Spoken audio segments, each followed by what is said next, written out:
retweet the space, reshare the space, let everybody know we're live. Let's try and get as many people in here as possible. Okay. TikTok's not working.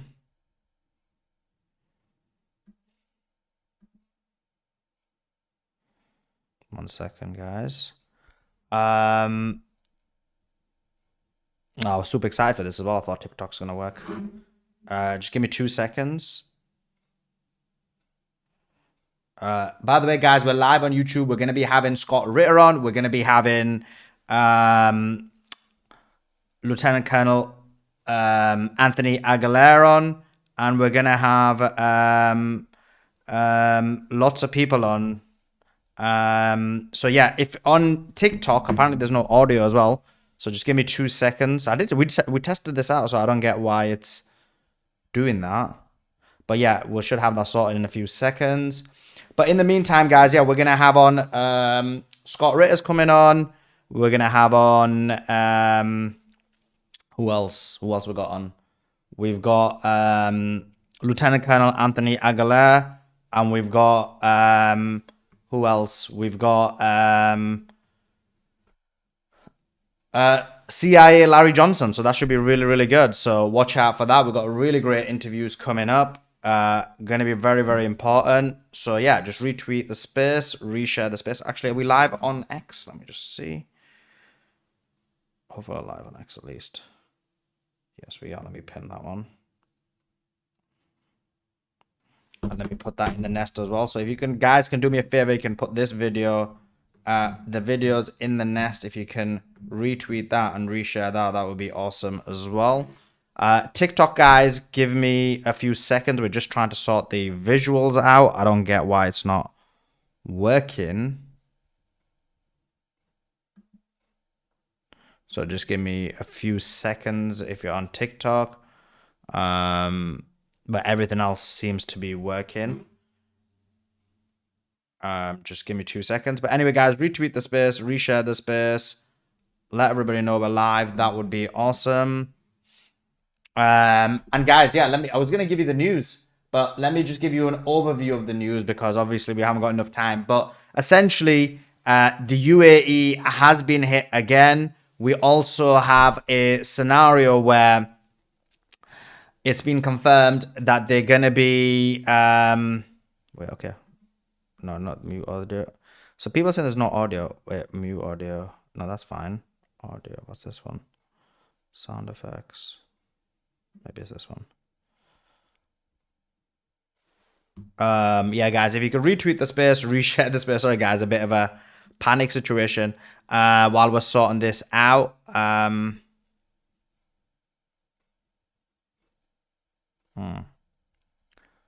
So on TikTok, guys, I'm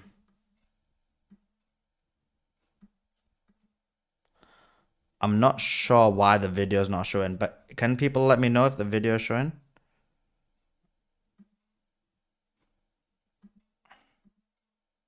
Okay, I think I got it sorted. Fluked it. Okay, we've got it sorted, I think. Brilliant. Okay, guys, let me know if the video is working on TikTok, YouTube, X, everything. We're live. This is super exciting.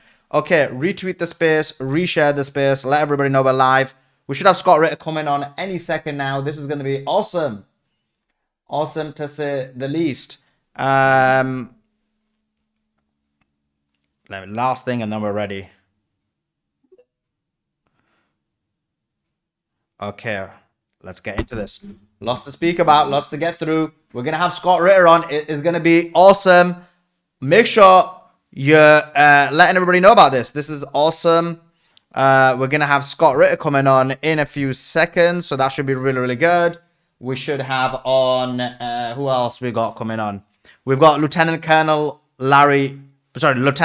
Anthony Aguilar. And then we got Larry Johnson coming on as well. So that should be awesome. Can't wait for that. You fixed all those problems just as I joined. Am I a good luck charm or what? Or another way of looking at it is you turned up after it was all sorted. Not when we needed the actual you know, thingamabob. Anyway, lost. This is gonna be really good. This is gonna be really good. Okay, and if there's any issues, guys, just I don't know, send me a DM quickly on X because don't even know what stream to look at because there's so many streams. On TikTok, I know it looks a bit weird at the moment, but once the guest comes on, it's sorted for when the guest comes on, so that should be really good. I don't know if we're live. Super excited, especially after yesterday. Yesterday was a banger, Suleiman. You smashed it yesterday, but I'm really looking forward to today. Brilliant, brilliant. So is okay, cool. Yeah, well, okay. I think TikTok's working as well. Okay, cool. So we should have what's his name again? Scott Ritter coming on any minute now. Lots of news, lots of information. Obviously, you know, Netanyahu's trial was postponed. We know Iran's foreign minister Abbas Araghchi is going to Beijing today. We have Spanish foreign minister said they will not participate in any military action against Iran. Iran's foreign minister said we have no animosity towards any country in the region. According to international law, supporters of aggression are complicit in the American aggression. Pete Hegseth essentially had a press conference where he claimed that they controlled the Strait of Hormuz. Is this working? Let me ask the guys here. Okay, cool. But guys, if you're on the TikTok, you gotta hit the likes and you gotta do the shares because I know the more likes you get, the more people are gonna be on here. We've got Scott Ritter coming on. You don't get this on TikTok. You got Larry Johnson coming on. You don't get this on TikTok.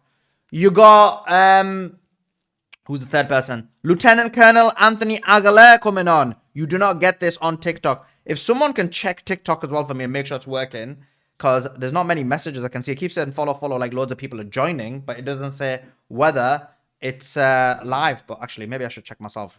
Can't rely on. Oh, yeah, brilliant. Someone saying yes, it is. Brilliant. Okay. You can't see your own TikTok, can you? Can you?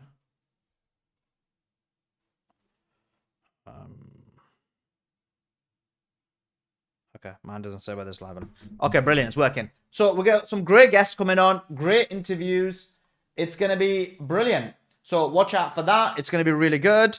Lots of, yes, we're live on YouTube. We're live on TikTok. We're live on Instagram. We're live on, I think Substack flopped though in the last minute. And I thought, you know what? It's going to be too much effort to sort it out last minute. But we got the rest of them sorted. So it's going to be really good. Okay, I was given the news until Scott comes on. Normally he's bang on time, so I'm gonna actually send him now let's wait 1 minute and then I'll send him a message. Lindsey Graham says we've got boots on the ground in Iran. They just don't have any weapons. I wonder who these boots he's talking about is. We have Dan Kane, who says, since the ceasefire was announced, Iran has fired at commercial vessels 9 times and seized 2 containers. They've attacked U.S. forces more than 10 times, all below the threshold of restarting major combat operations at this point. Israel is considering escalating the strikes on Hezbollah throughout Lebanon if the ceasefire with Iran collapses. Translation, what that really means is they're going to be attacking...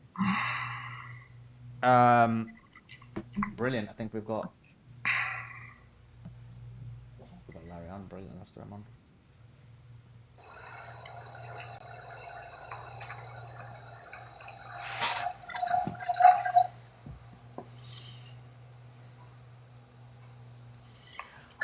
I just want to welcome Scott Ritter to the show. Scott, thank you so much for joining us. Always appreciate you coming on. How are you doing? I'm doing great. Thanks. Yourself? I'm doing great. Thank you so much for coming. Lots to speak about, Scott. Lots of escalation. Let's get right into the main parts of it. Let's go backwards. Or actually, let's go to the Project Freedom. The United States of America decided to enact Project Freedom, which is essentially what they're saying is they're going to get the vessels which are stuck in the Strait of Hormuz and escort them out. What's your thoughts on that? No, they're not. Well, you mean it won't be possible? What's their kind of what? I mean, what's your analysis? Why do you think it's going to fail? Because Iran controls the Strait of Hormuz. Iran has the ability to interdict shipping. Iran has the ability to, carry out attacks against strategic infrastructure in the region. The United States lacks the military capacity to force the strait and suppress Iran's ability to sink ships. You can get one or two leakers. That doesn't mean you've opened the strait. You open the strait when every ship that's currently stuck in the Persian Gulf is able to freely transit without fear of interdiction or destruction. Your best bet is to check with the insurance companies. Don't check with me. Check with the insurance companies.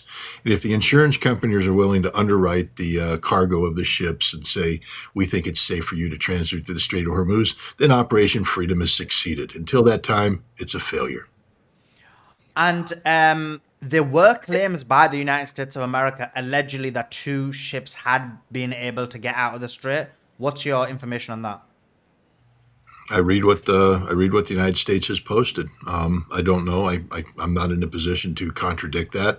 I would just say that 2 ships does not a herd of ships make. There's a fleet of ships that are trapped in the Persian Gulf. Let's see when they get down. I don't know what was the port of origin of these ships. Did they actually go through the Strait of Hormuz, or were they stuck in a UAE port, on the Gulf of Arabia side, and were simply brought out under naval escort? Did American ships actually go through the Strait of Hormuz? I'd like to see the photographs that show that happened. A lot of claims are being made, but I do remember there's statements made by U.S. Central Command that U.S. Navy ships would not be seeking to go through the Strait of Hormuz. And then I also have other statements from them saying that there will be no military escorts of ships through there. That there's a southern passage that ships can do, but it's up to the ship's owners and insurance companies to determine whether or not it's safe to make those passages. Those are the statements that matter. Again, like I said, contact the insurance companies and tell me when they've decided that they're going to insure vessels transiting the Strait of Hormuz. When that happens, we know that the strait has been secured. Until that time, this is just propaganda coming from the United States of America that has shown a proclivity to lie over time. Well, just to add to your point, what we saw was, I believe it was Trump's statement or it was from CENTCOM. What they said is, we've got a pathway. You need to go through the pathway. And then you can speak to Oman via VHF. I'm hearing that Oman hasn't even agreed to this. What's your thoughts on this route? The fact that they're giving a route through Oman, the fact that they're saying you need to go on VHF with Oman, and then apparently Oman doesn't know anything about this. Welcome to Pete Hegseth's fantasy-driven world. This is something that was, There's a staff officer in Central Command down in MacDill Air Force Base in Tampa, Florida, who's very clever. And he said, hey, what if we do this? What if we just declare it to be? Because that's the only way we can make things happen. Again, let me just start off by pointing out, you and I right now are trying to have a fact-based conversation, but we find it's impossible to have a fact-based conversation because an entire set of quote unquote facts is being provided by the United States, and it turns out that that's all fiction. Why would the United States be in the business of promulgating fiction? Because their job isn't to feed a fact-based narrative, but to feed a fantasy that exists in the addled, demented, mentally ill brain of an American president. And we have to acknowledge the mental illness of this president. He is a malignant narcissist. He suffers from easily diagnosable narcissistic personality disorder. This is a man whose brain doesn't function based upon reality, but functions based upon that which strokes his ego. If you're not in the business of stroking Donald Trump's ego, you're not going to have any impact on him. You and I are trying to have a fact-based discussion, but in order to do that, we have to be able to predict the thinking coming from an insane person, a mentally ill person. How do you predict the actions of a mentally ill person? And the answer is you can't. So here we have a situation where the United States military has done something designed to appease a whim of a president who posts policy on social media. When you have the State Department waiting for the next social media post of a president to find out what the frickin' policy of the United States is, you have a dysfunctional nation. The same thing with the Pentagon. So here they crafted a plan. Some guy said, hey, why don't we pick the furthest, the shipping channel furthest away from Iran and declare it to be open and let them sail along that. And we'll call it open. We opened it. We can fly an Apache helicopter over it and say we're securing it. But notice what they never once said that there'll be an American military escort.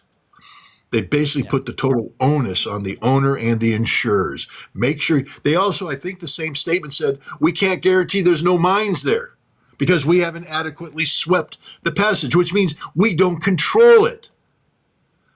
But it's been announced as if it's real because it's feeding the fantasy that exists in Donald Trump's addled brain.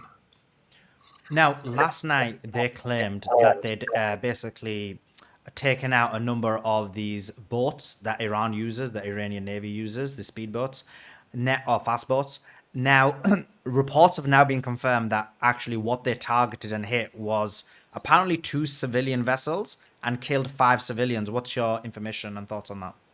Well, I mean, it's the same information, but let's parse it out. We know, for instance, that the United States, we like to have what's called ISR, intelligence, surveillance, reconnaissance, over target at all times.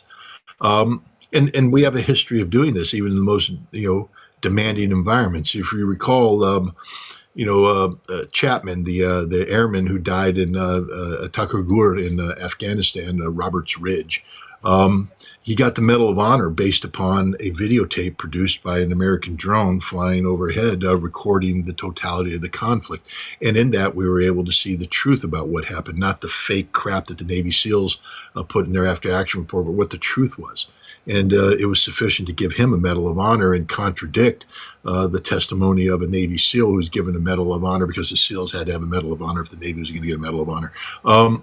We know Black Hawk Down. We had surveillance over the entire time, filming everything. That's how we operate. And so we see that in the Caribbean when we start sinking these alleged narco ships. We film everything, man, and we play it. So here we have the greatest military victory in modern history, apparently, is the United States Navy closed with these fast attack boats. And according to the president, they're just speedboats with machine guns on the front, and we sank them. Where's the video, Mr. President? Where's the video? Because we record everything. There is a thing called the fog of war. And I also have to, point out that the United States right now is we're trying to sell a narrative that isn't backed up by reality. I would say that, again, we probably sailed 2 destroyers past the demarcation line of the blockade into the Arabian Gulf. This much we admit. And those destroyers closed with the Strait of Hormuz. They were warned off by the Iranians. When the time came, the Iranians fired warning shots at them, and they panicked. They went into full attack mode. Now, people say the United States military is too well trained to panic, except we have the case of the USS Vincennes in a similar situation, shooting down an Iranian air passenger jet because they mistook it for an F-14 on attack profile, even though it didn't match it. We panicked. We do that. We panicked. We shot them down. We panicked here, and we shot 2 civilian ships that we misidentified as fast attack vessels. We could get inaccurate radar readings. It brings up the Gulf of Tonkin affair, where, of course, we went to war against Vietnam based upon non-existent torpedo attack profiles because the radar was read wrong or got wrong or whatever. I think that rather than the United States heroically fighting off an effort by 6 Iranian fast attack boats to attack a vessel, we panicked when the Iranians targeted our ships, and our ships misidentified. If you've been to the region, go to Dubai someday. if you can. I don't know if it'll exist when this is all said and done, because I think the United Arab Emirates is marked for death, as they should be. But Dubai, you go to the port and you have a whole bunch of dhows there. Dhows are small little wooden boats that ply the waters, that make connectivity with the Gulf Arab states. This is how a lot of business is done. But they also cross the Strait of Hormuz into Iran and do business in the duty-free zone of Qashm Island. And they're there, and other boats are making that transit all the time. Even today, the idea of a blockade against Iran was just proven false, because there is economic connectivity between the United Arab Emirates and Iran as we speak. And some of those boats were in the water, and the United States Navy panicked and sunk them. Yay, welcome to America, where we lie about everything. And we don't tell the truth about anything. So there you go. That's what I think happened. And there's one question I got for you, and I did want to ask you this. And you mentioned about those two destroyers. You said there was one shot fired at them. They panicked, but they managed to get through. Why did they manage to get through? Did Iran let them go through? I'm hearing reports that Iran kind of let them go through, but I want your expertise on this. Well, again, did they get through? Apparently they did, yeah. I was just looking at it. What's your evidence? I saw a report from. I'll have to double check where I saw it, but it was some kind of tracker, and it said they're now towards like the UAE area. On the other side of the strait. Yeah. Off of Abu Dhabi, off of. Yeah. Now, just take that with a grain of salt, but I did check. There's a few sources I quickly read, but I didn't have time to fully verify. Well, I've seen the same sources, but until I see a photograph of a U.S. Navy destroyer off the coast of the United Arab Emirates, I'm going to hold back on that. Because that's a narrative that they want you to see, but again, the idea that Iran is going to allow these ships to transit, is the Iranians haven't made any statement, and it's too early. I'm not saying that didn't happen. I'm just saying that I'm not going to comment on something that I don't have hard evidence that it actually occurred, especially given the panic of the thing. It appears that it was an American munition that struck, the UAE oil facility, not an Iranian drone attack, as people, as the UAE likes to say. It was an intramural firefight between the United States and United Arab Emirates. Iran hasn't taken credit for that attack. They said we didn't do it. It was the Americans that did it. That attack took place at the same time that the United States sunk 2 civilian ships. So I just can't see the United States going through this panicked period and suddenly bravely sailing through the Strait of Hormuz. But who knows? Okay. Strange. Something important you just mentioned now was about Fujairah. And I did read the statement of the Iranian foreign minister, and there was actually two ways to read it, and I'm glad you're kind of highlighting maybe the other perspective, because I kind of read it a bit different.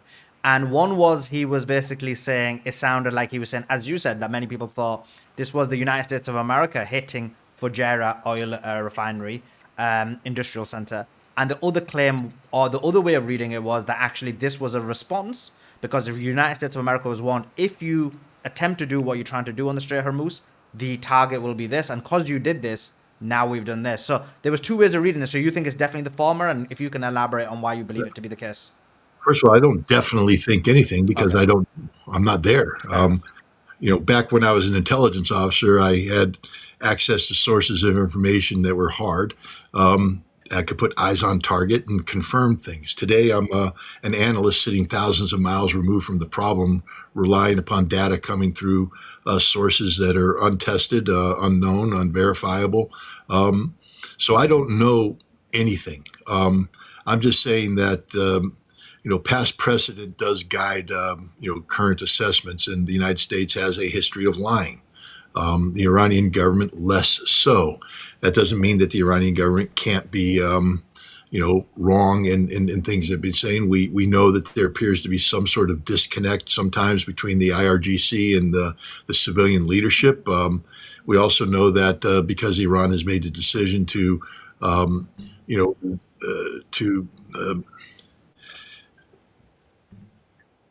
The word I'm looking for escapes me, but basically you delegate. There's the word I was going to use. You delegate decision making to 31 independent military districts.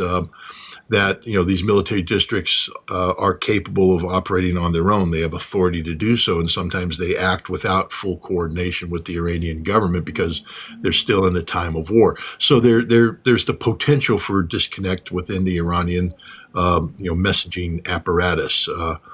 We don't know. I just don't trust anything Pete Hegseth says about anything. So yesterday, though, there was around 8 waves of attacks towards the UAE, hitting a number of different locations. We saw one today as well, or 1 or 2 today. So, I mean, what was the reason why Iran targeted the UAE? Well, again, have the Iranians acknowledged targeting the UAE? Well, yeah, I believe so. I mean, read a number of the statements. It did seem like some of the waves were from Iran, right? Are you saying they've not taken credit for any of them? I don't know. I haven't seen the Iranian government say this is what we're doing. What I do know is that when you have a high state of military, to give you an example, I was in Saudi Arabia during the Gulf War, and on the first day of the Gulf War, a Patriot battery outside of Dhahran shot down an Iraqi Scud. I mean, shot it down. They engaged it, shot it down, and the guy got a medal for it. There was no Iraqi Scud in the air. It was a false signature. It was basically an anomaly on the radar that was targeted and fired. But we declared it to be existed. Medal was given, so therefore, the official history of the United States Army is that we shot down a Scud on the day when no Scuds were fired. And I also know that throughout the war there were false engagements. Based upon AWACS, electronic interference being misrepresented by. So when you have a situation where you have an integrated air defense system consisting of American systems that have been patched together haphazardly, because remember, a lot of these systems were destroyed during the 40-day war.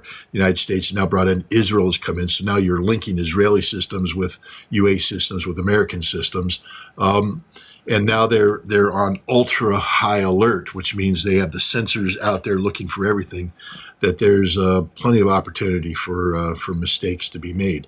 So again, I'm not saying that Iran didn't attack. I'm saying I don't have evidence of this attack, and that history has shown that in high tension environments like this, air defense often creates enemies where no enemies exist. Okay. Now, if we go with the situation that it was Iran, what would be the tactical reason why Iran would go for the UAE? There's no tactical reason. There's a strategic reason. Okay. And the strategic reason is to eliminate the United Arab Emirates as a national entity, which Iran has said will happen. If the United States or the United Arab Emirates bombs Iran, attacks Iran, the UAE will cease to exist. Iran will strike the totality of their energy production capacity, and they will take out desalination plants, and it'll make life unsustainable in this pathetic little British imperial residue. There's no love lost between me and the UAE. I've been there many times. I thought their cities were magnificent, but then I recognized the absolute corrupt nature of their regime, and the fact that they have aligned themselves with Israel shows that they've betrayed their Islamic roots and their human roots. They are supporting active genocide and a greater Israeli project, which requires Israel to steal land from fellow Arabs, fellow Muslims. So the UAE is a nation that deserves death, and Iran has promised to give them death if they participate in active military operations against Iran going forward. When you look at the UAE, of all the Gulf states, they've been very blasé about the attacks on Iran. If you look at many of the influencers who are paid, and actually my sources tell me they're offering people $50,000 apparently per video, they continue to attack Iran, but continue to push this notion that they want kinetic warfare. What makes them distinct in this, or have they just been chosen from your perspective as kind of being so belligerent? Because they're like Israel. Yeah. They recognize that this is an existential struggle, one that if they lose, their nation could go away. there's more at play here than just UAE versus Iran. There's UAE versus Saudi Arabia, which is a problem set that exists not just in terms of behavior in the Gulf, but if you go to the Horn of Africa and into Africa itself. The UAE is desperate to be seen as a counter to Saudi Arabia. And they're failing egregiously. The UAE has been compelled to withdraw resources from Africa because of this conflict. The UAE has now alienated its relationship with Pakistan. Remember, Pakistan provides 85% of the UAE's military now, has been told to return, $3.5 billion in aid that UAE provided. Now the UAE has arrested 15,000 Pakistani civilians and going to deport them after seizing the money that they had put in UAE banks. Is this the sign of a stable government? Is this the sign of a stable society? No, it's a sign of a society in pure panic mode. And like Israel, they recognize the only path forward for sustainable survivability is kinetic warfare against Iran designed to defeat Iran. That the UAE knows that their lifestyle as it currently exists is incompatible with the continued existence of the Islamic Republic of Iran. Well, I'm completely with you on this, Scott. I don't see much difference between the UAE and Israel. If you look at their support of genocide, whether it's in Sudan, Yemen, or any of these other, Somalia, or any of these countries, they're very similar to the Israelis. The one are Muslim Zionists, one are Jewish Zionists, but these are Zionists, no doubt. And never mind, they basically fund the hatred of Muslims. They then fund the extremism. They kind of play all sides in order to make things much worse for the entire globe. And never mind the Elbit systems that they help support in terms of the genocide in Gaza. So totally agree with everything you're saying there. In terms of this is, do not think I'm stupid when I'm asked the question. I kind of know the answer, but I want you to kind of say it. UAE, they boast that they've got extremely brilliant military prowess. They say they've got the best drone technology. They seem to suggest that they're ready for this war. What's your thoughts on their military capability? The proof is in the pudding. I mean, it's curious that the UAE's military is suddenly going to be turned into a regional powerhouse when the United States, who possesses military technology that is 20 times better than anything the UAE will possess. What can the UAE do to Iran that the United States hasn't done? And on the scale matched by the United States or Israel? Is the UAE saying that their military prowess is better than that of the state of Israel? They're better than the Israelis? Well, I mean, they sort of had to ask the Israelis for help on this one. That's why Israeli soldiers were on the ground operating the Iron Dome system. So this is just lies from a pathetic nation state, that is governed by, a family that was put in by the British. I've been to the UAE. I've worked with the Crown Prince. I've worked with those people, and I know who advises them. The closest advisor to them are British MI6 operatives attached, to the UAE, and nothing gets through to them unless it goes through their MI6 controllers. There's a reason why, the Flamingo drone that the Ukrainians use is built in the UAE by a British UAE company on behalf of Ukraine. So they can say what they want. They've likened themselves to be the Spartan of the Middle East. What I do know is that when they fight on the ground, they get their ass handed to them by the Houthi. That the Houthi kick their ass every single time.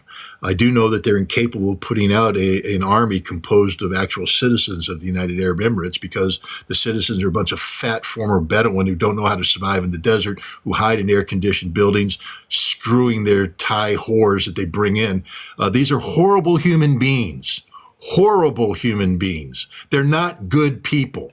They buy intellectual veneer that they surround themselves with. They put in something, the Louvre, and they put in this museum and that museum. But that's just fake stuff. These are bad people, bad human beings who have no moral values. And that's what I know about the United Arab Emirates. And so the sooner that this nation state can be eradicated, erased, eliminated, the better. The world will be a better place without a United Arab Emirates. Maybe it's time that we downscale Dubai to stop being this. Dubai, again, is just is an example. They're supposed to be a modern Muslim state with modern Muslim values. Dubai is the biggest whorehouse in the world. Okay, it's literally the biggest whorehouse in the world. You can get anything in Dubai. You want to buy cocaine, you can get cocaine in Dubai. You want heroin, you can get heroin in Dubai. You can get everything. Now you've got to do it in accordance with the rules, which means you're bribing people, you're paying off corrupt police. But Dubai is a whorehouse, a brothel for the Middle East. It's a playground. The expats are there. How do you think you get all that money coming in, all that money invested in the Dubai banks? Because you turned Dubai into a brothel, a living brothel. Abu Dhabi less so, but still not, not the paragon of virtue that it proclaims to be. There's a lot of hypocrisy. Go to Bahrain. I was in Bahrain as a weapons inspector. You know that causeway that connects Saudi Arabia to Bahrain? Go to the Saudi side of the causeway and look at all the little mosques that are built around there. They're built by Saudi businessmen who go to Bahrain, commit the most egregious sins possible, and on the way back, they donate money as if to absolve themselves of the sins they committed. So this is the reality of the Gulf Arab states. Talk to me about Kuwait. How the emir of Kuwait would get a yacht to bring United Nations officials out, put them on the yacht, and as soon as you passed the border where you're in Kuwaiti territorial waters, the booze came out and the whores came out because that's what they do. This is the reality. I've been to Iran. Now, I'm not saying Iran's perfect. I'm not saying aren't videotapes of minor ayatollahs committing sins. Of course they do. Humans are humans. But Iran is a pious nation. That adheres to a standard relatively consistently. They treat their women with a respect that you will never see in Saudi Arabia, ever.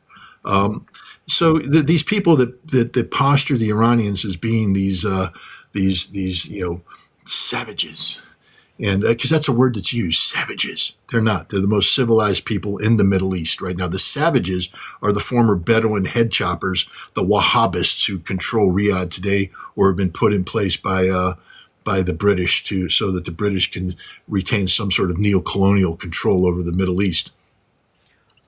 So I agree with everything you said there, Scott. And to add to what you're saying, and as someone who's been to Dubai and then been banned from the UAE for my positions, what I will say is they have no history as well. Like you said, museums, these are like fake artificial ones. You look at the malls, they've got one. Do you know, like Dubai Mall has one bookshop, and that bookshop was put in by the Japanese. That kind of tells you the intellectual nature of these people. But you can ski. You can ski. With some Russian women from who are trying to escape the war. But yeah, totally agree with you. And one of the things that they, in terms of their fighter jets, they claim they've got the F-15s. They claim they've got a number of different fighter jets. Because I know, for example, Saudi Arabia, and you'll be perfect to answer this. I know Saudi Arabia essentially gets the Pakistanis to come and train them, and then they actually make them fly the F-15 or F-35 fighter jets. How does the Emiratis conduct this? Because I can't imagine some of these Emiratis in these fighter jets. I mean, when you get to the Air Force and the technical aspect of it, I can't give you an exact percentage, but I would say that there are Emirati pilots flying these aircraft. They do have institutes of higher education, and they do have highly educated people. These are the ideal jobs for the young aspiring Emirati. I mean, first of all, understand they don't fight real wars. Yeah. You're not going to find an Emirati fighter ace. Okay. They don't like, they like the idea of getting up in an airplane, wearing the Emirati, get going. As a way the opposite direction. Remember, the UAE flew aircraft in support of the anti-ISIS operation until it became too dangerous, and then they stopped flying support because they'll be damned if they're going to actually get shot down and captured. That's not what they do. They're not there to fight and serve their country and die for their country. They're there to pose and posture for photographs. So I would say that they have it, but the people training them, now I will tell you, I wouldn't be surprised if we find out there's an Israeli connection with the training with the UAE pilots. American connection, British connection, French connection. They probably even tapped into Pakistan's most recent combat experience against India. They have the resources to bring in the best trainers. I mean, when I was a firefighter, I was looking at, potential of going to Bahrain or the United Arab Emirates to do training, to be an advisor for them. They've got money, and they love to have foreigners come in and train them. It just turned out that I don't like them that much. They're not hard to like. They're not easy to like. I'm not prejudiced against Arabs. I told General Caulfield, the head of the Warfighting Center in Quantico on the eve of the Gulf War, that we're fighting the wrong Arabs. I said the Arabs we should be fighting alongside are the Iraqis. They're the most industrious, well-educated, hardworking people out there. And why we're aligned against the Iraqis while they're fighting the Kuwaitis, who are just fat, disgusting human beings. I mean, the Kuwaitis sat in the hotel in Riyadh before the war began, and I overheard them talk about how they were going to be going back to Kuwait City because the Americans that they bought for, we bought these Americans, we paid for these Americans, and I had to be physically escorted out of the hotel because I was going to go over there and kill him and say, nobody buys me. I'm an American fighting man that works for the United States of America only, and I take orders only from my commander-in-chief. And if some fat Kuwaiti prince is going to sit there and pretend that he's the one issuing the orders, I'll set him straight. So I was banned from the hotel. Then the war began, and we didn't eat in hotel buffets anymore. But I don't like the Kuwaitis. I don't like the Bahrainis. I don't like the Saudis. I don't like any of these people because they're fake. They don't do their own work. They don't do their own fighting. They bring in outsiders to fight for them. Every problem is solved by pouring money into it instead of rolling up your sleeves and studying this problem. They bring in outside consultants. That's why the expat communities are so big. That's just the reality of it. And, if you want to make money, you can turn a blind eye to this stuff. But, go to Iran. They do their own work. Yeah. They do their own fighting. They do everything themselves. Iran, when I was studying the Iranian nuclear program, one of the facts that came out is that the Iranian nuclear scientists and the people involved, they're part of a community that has the largest percentage of peer-reviewed PhD thesis in the Middle East, more so than Israel. These are the smartest people in the world. Peer-reviewed means globally, not just an internal subset, but globally. These are genius-level people, again, who are highly cultured. They have a work ethic. They have a moral code. You can't say that Bedouin tribemen have a moral code because they don't. Amongst themselves, perhaps, but the Bedouin code is not a code that's conducive to modern society. The Iranian code is. So why are we supporting, this throwback to a prior age? And we know what the answer is: because of money. We put the people in charge of the oil that will be loyal to us, and that's what we got. But the quality of life in these countries, it's all superficial. They have a whole bunch of flash up top and a lot of rot below. I saw that in Bahrain. You can go to the great hotels. You can go to the bars. You can be entertained by the best music money can buy. But when you get out into the streets and you see how the rest of the world lives, you realize that this is a double standard here, that this is propped up by something that isn't too nice. And when you start talking to the Shia of Bahrain, you realize how despicable the royal family is. And then when you talk to the Gulf Air stewardesses who are trained in Bahrain, and you realize that they're nothing more than paid prostitutes for the sheikh and his inner circle, it's the reality is real, and it's awful, and it's horrible. And why we continue to align ourselves with bad people is beyond me. There's some good people out there, and the Iranians are good people. No doubt. And just to add to what you're saying, for example, in the Emirates, the way they treat the underclass is horrific. You look at it, and it is like, look, the rich parts are like a paradise in certain aspects of it. But then when you go and see the way they treat the underclass, they look exhausted. If you speak to any of them, they're doing 80, 90 hours. A lot of them are exhausted. They don't have the same rights. It is a supremacist society in the same manner that the Israelis are. They do believe in the same ideology. And just to add to what you're saying, in terms of the lack of ability to do things, there was, the Saudi project that they were planning to do, the Neon City and a few other big skyscrapers they're doing. Those failed. And I was told that the reason they failed is with the Emiratis, they know that they're incompetent. So they're like, look, we're incompetent. We're going to completely just get everybody from the outside to come and build. They'll be the builders. We'll get the underclass to build it. We'll get the Americans or Brits to be the project managers.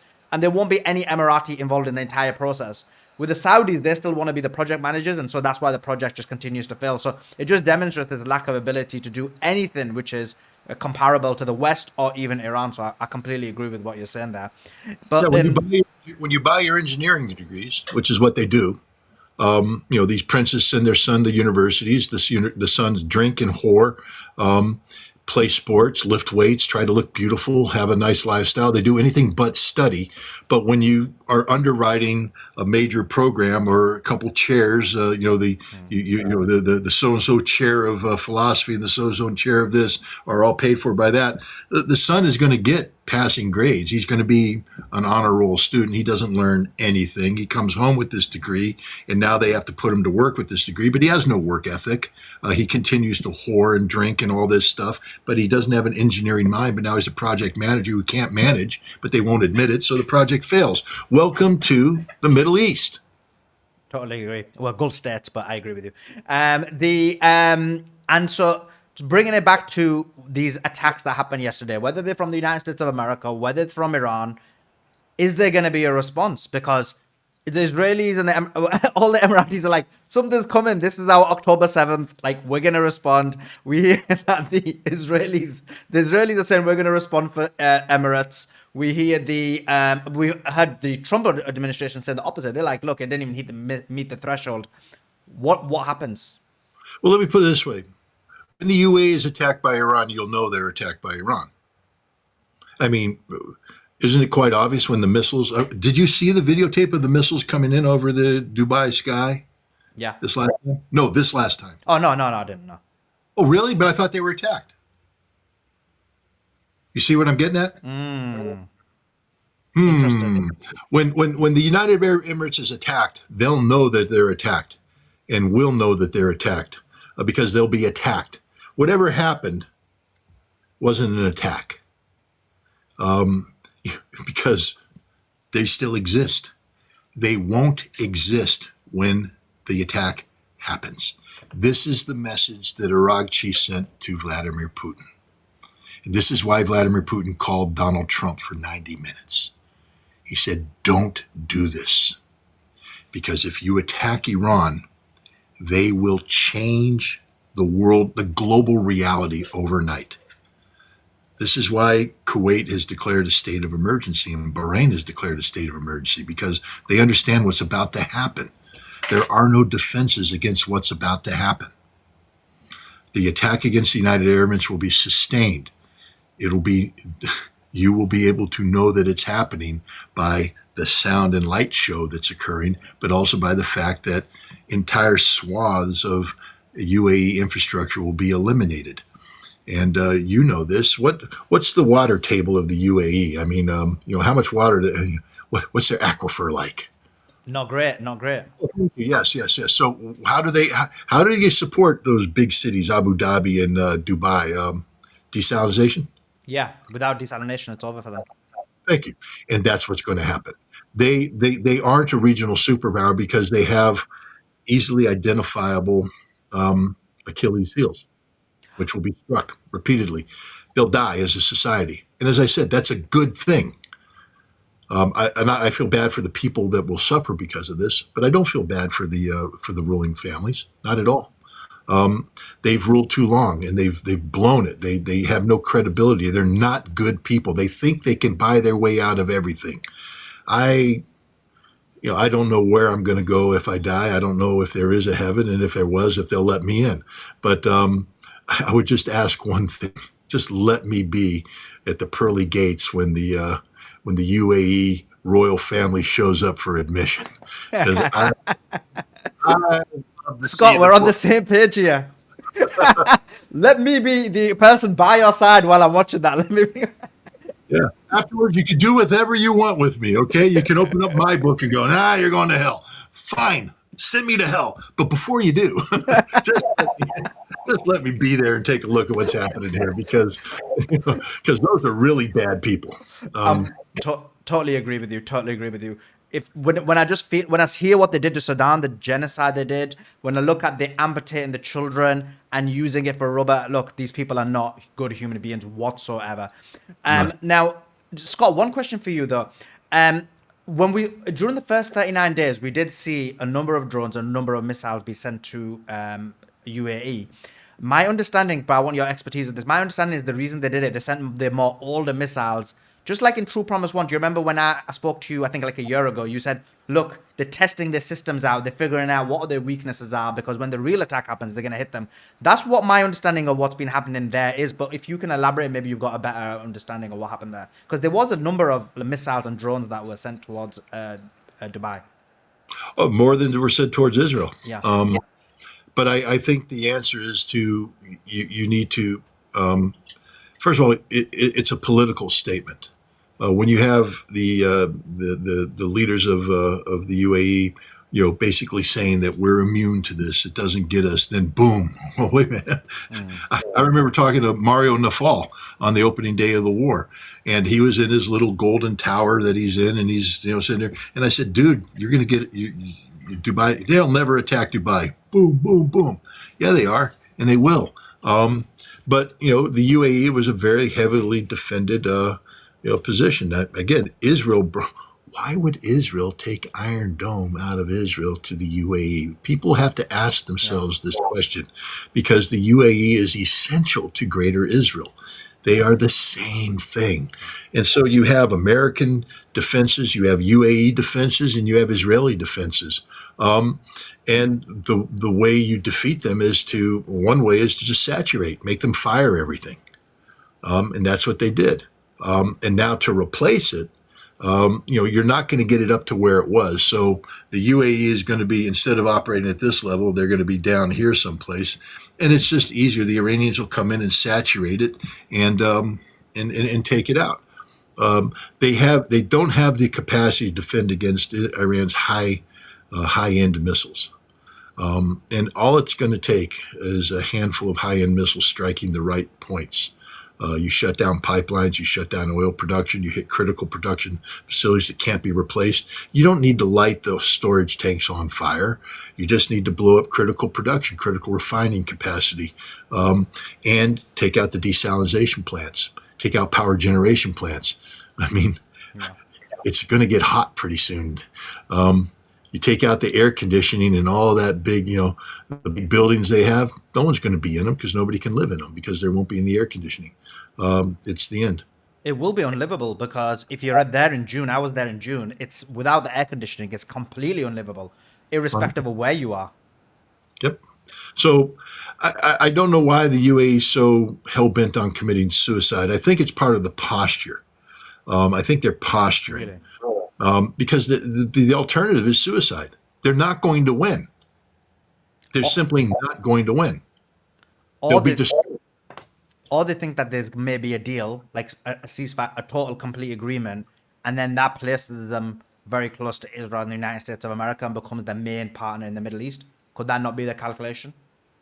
What deal? The United States is incapable of making deals. Sure. So again, that's delusional. In order to have a deal that would be accepted to the UAE, Iran would have to concede defeat and make concessions that Iran's not going to make. So it's delusional. Again, I think that the UAE is in an existential crisis. I think they understand that they're on the slippery slope out of modern day relevance. And so they have no choice but to take a hardline position. And we're looking at the last days of the UAE. And for those who, like me, despise them, you almost hope the United States bombs, except I know that this will also bring harm to the Iranian people, and that's the last thing I want. But, I have the government of the United Arab Emirates is truly one of the most evil governments in the world. And whatever happens to them, you're not going to see any tears coming out of this eye. I'm totally in agreement with you. I know it's wrong to say this, but I have the same feeling when I see Dubai being hit or UAE being hit as I do when Israel gets hit. Because it's the same thing. Yeah, exactly. They are. Ryan calls it. Yeah. Iron Dome is defending both. Exactly. Ryan calls it East Israel, and I think that's an apt name for them. 100%. Yeah. No doubt. And one last question, and I really appreciate you giving us all your time. Where do you see this going now? Because as you said, the blockade or this new Project Freedom seems like a facade. Nothing seems to go out. I did a Substack on the blockade, and more than 250 vessels have gone out. Iranian vessels, sanctioned vessels, full of oil. Iran's made a lot of money during this blockade. So, I mean, what happens next? It's like they're doing a lot of fakery, but that fakery can only last so long before they have to make some real decisions. Look, I think Aragchi is providing us with sort of the decoder rings you used to get in the boxes of cereal, so you could decode the message. Aragchi's our decoder ring. He went to Moscow and met with Putin. Putin made a 90-minute phone call to Trump where things were discussed. He is now in China where Trump's going to meeting with Xi Jinping. I think, again, we're dealing with Donald Trump, so standard geopolitical analysis and connect the dots doesn't apply here. This is about Donald Trump's ego, stroking his ego and creating a narrative that allows him to walk away and declare victory. And if the victory resonates in the minds of his pathetic, addled brain and those of his oxygen thieving supporters, good. Let them think they won. Iran doesn't care. As long as Iran controls the Strait of Hormuz and controls its future, they don't care. And trust me, Iranian control of the Strait of Hormuz is going to be the thing that allows Kuwait, Bahrain, Qatar to survive, because they will be able to transit their energy out. It may cost them a little bit, but hey, telling the Kuwaitis they can't, buy yet another, 747 to send their family to London. I've been to London when the Kuwaitis arrive, when the Saudis arrive. It ain't pretty. For Qatar to have another gold-plated 747 to give to Donald Trump. I mean, if they can't afford that kind of lifestyle anymore because they have to pay a little bit extra to get through, so be it. You'll still be wealthy and you'll still survive. But I'm not going to cry tears for these people because they can't sustain their corrupt lifestyles. But they will be able to survive as modern nation states. But the other thing it does is it terminates the Abrams Accords and the greater Israeli experiment in the Persian Gulf. There's still the issue of what happens in the Levant, but that's another problem. Hezbollah has shown that it can't be beat. And the beauty of an Iranian victory is that Hezbollah will never be beaten because it'll be permanently connected to Iran, just like the Houthi in Yemen. You're going to see, regional transformation. But Russia and China are the control rods, so to speak, in this nuclear reactor that is the Middle East, that is Iran. Iran's future is with the Shanghai Cooperation Organization, with BRICS, with the Eurasian Economic Union. This is the future of Iran, the future of the Middle East, pivoting away from Europe and the United States towards, the largest consumer of energy in the world, which is the developing economy of Asia. So I see that direction, but it comes down to how well Russia and China can stroke the ego of Donald Trump. Iran needs help here because there's no way Iran and Donald Trump are ever going to be on the same page. So the Russians and the Chinese have to help create this alternative reality in the mind of Donald Trump. Vladimir Putin's willing to do that. I mean, he's willing to do what he can. You see the Russians making a good faith effort to try and get control of the 60% enriched uranium. But the United States has to make a move. The United States can't make a move until Donald Trump declares victory. And so I think right now it's up to the Russians and the Chinese to create a scenario in the mind of an insane man that allows him to believe that he won this war without actually winning the war. And that's going to be a tall feat because if you look on social media, any Trump pro-Trump pundit is finding it very difficult to kind of prove the position that he's winning. In the past, when things, for example, the tariffs, he lost in the tariffs, but MAGA was able to make some decent arguments. It wasn't a complete obliteration when it came to these conversations or debates. But with this, it's just so difficult that I think it's not going to be easy.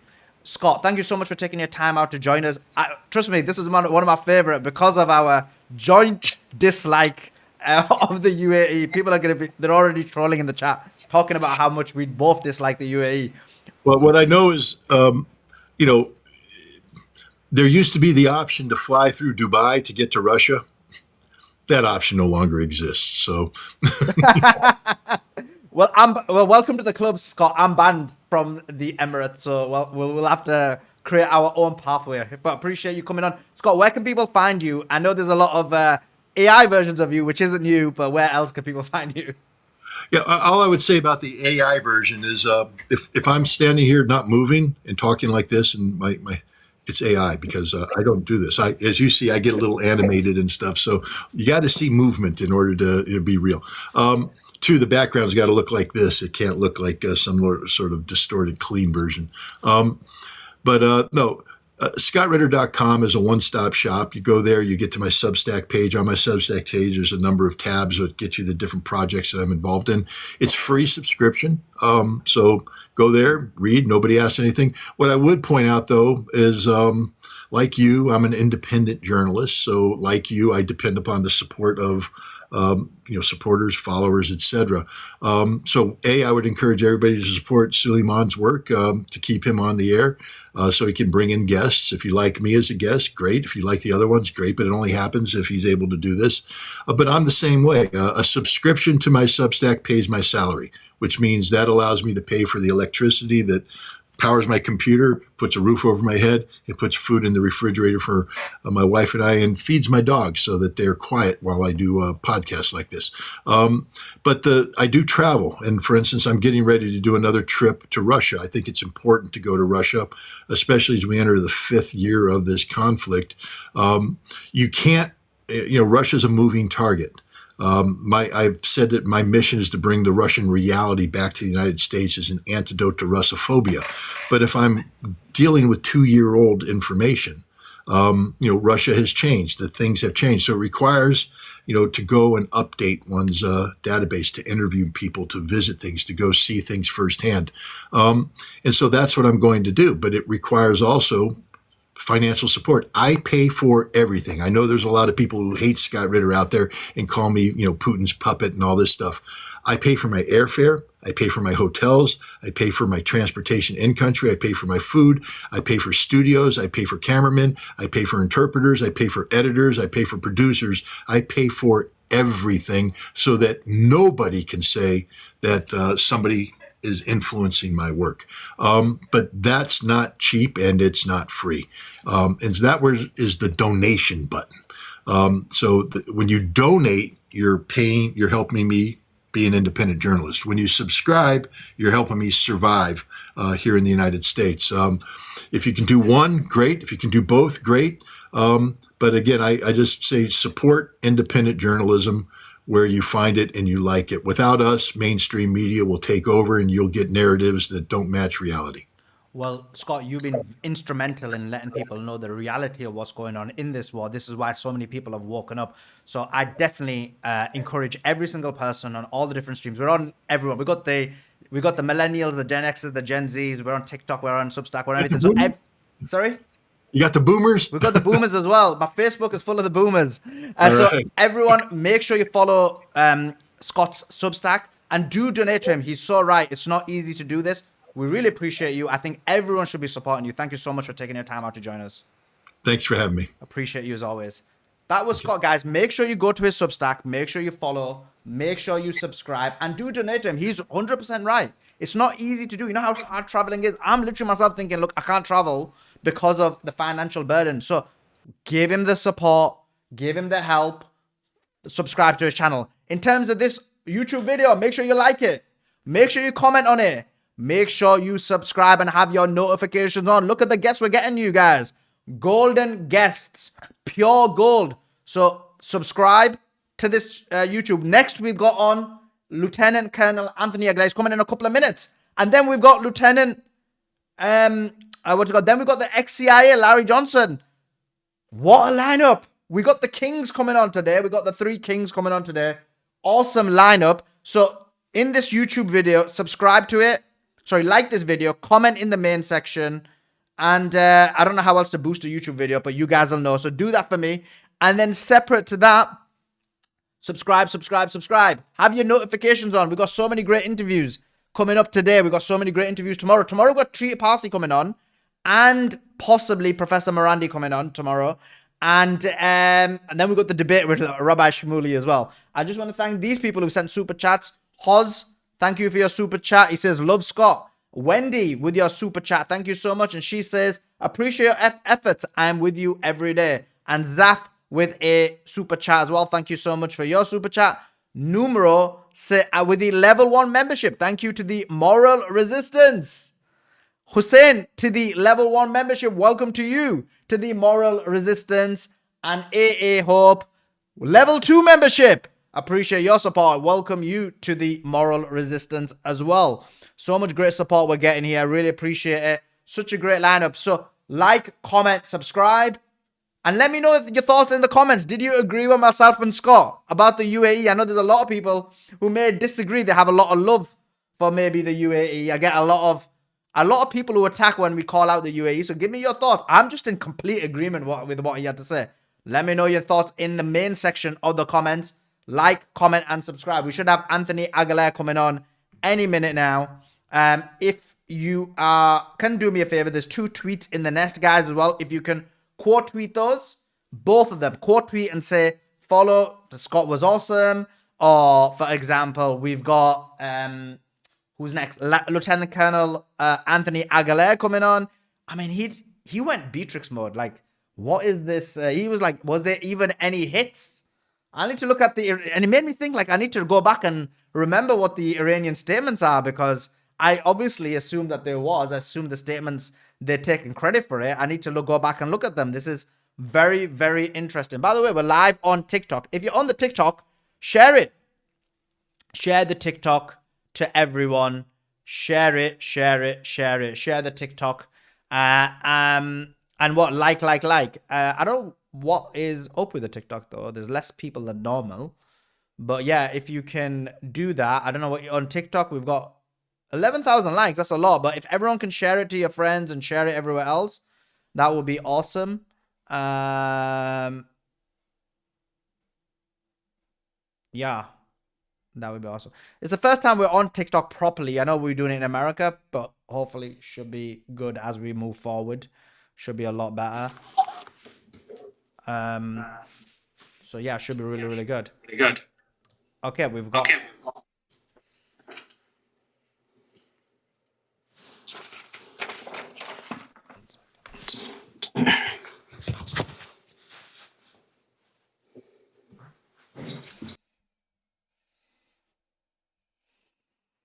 Okay, should be good. So we're going to have on Lieutenant Colonel Anthony Aguilar coming on. Again, a Green Beret, a wealth of experience. He knows military equipment like nobody I know. Like, his knowledge of it is outstanding. So yeah, retweet, reshare. We're going to get him on in a second. I'm trying to find this this tweet that I saw, but I can't find it. And Scott's right. Listen, you wanna mess.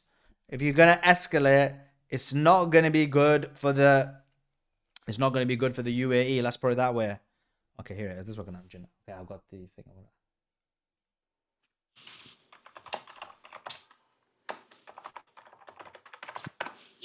Hi, Lieutenant Colonel Anthony Aguilar. Can you hear me? Yes, I can hear you. Can you hear me? Yes, we can. Brilliant. Okay, I want to welcome Lieutenant Colonel Anthony Aguilar onto the show. He is a Green Beret. He has a wealth of experience and knowledge, and there's nobody like him when it comes to breaking down the various aspects of military equipment, military capability, the pros and cons of it. So I always love having him on anyway, but specifically when we get into the details of that, it really gives people an immense amount of knowledge. Lieutenant Colonel Anthony Aguilar, thank you so much for taking your time out to join us. How are you? I'm doing well, and as always, I am thankful to be on and discuss these important issues and topics with you. So thank you for having me on. Pleasure to be here. Always a pleasure having you on. Now, the question immediately you need to ask is, we've seen the attacks on the UAE, 8 waves, and the UAE are saying that they're going to respond. They're claiming it's going to be like the October 7th. from your understanding, what is the mode and method by which they're able to possibly respond as a nation state? Well, I do believe that the UAE is preparing its organic capabilities, which are not large. As we know, the United Arab Emirates is not a large nation, therefore they don't have a very large military. But what they've gained in foreign military sales through the United States over the years certainly makes them capable. However, they have to reach out and they have to cooperate or gain the support of Israel. We've seen that today with comments that have come out of Israel, that Israel is potentially preparing for a second series of strikes or of conflict. So that would certainly be at the aid of the UAE. And what Iran has pointed out in the geography of this conflict is that where the UAE is is located, you have Qatar just across the bay, and you have Bahrain right there off the tip of Qatar, and the United States obviously bases from Qatar and Bahrain and the UAE. Israeli forces, jets, flights that the Israelis have used to hit targets within Iran have used and emanated from the UAE.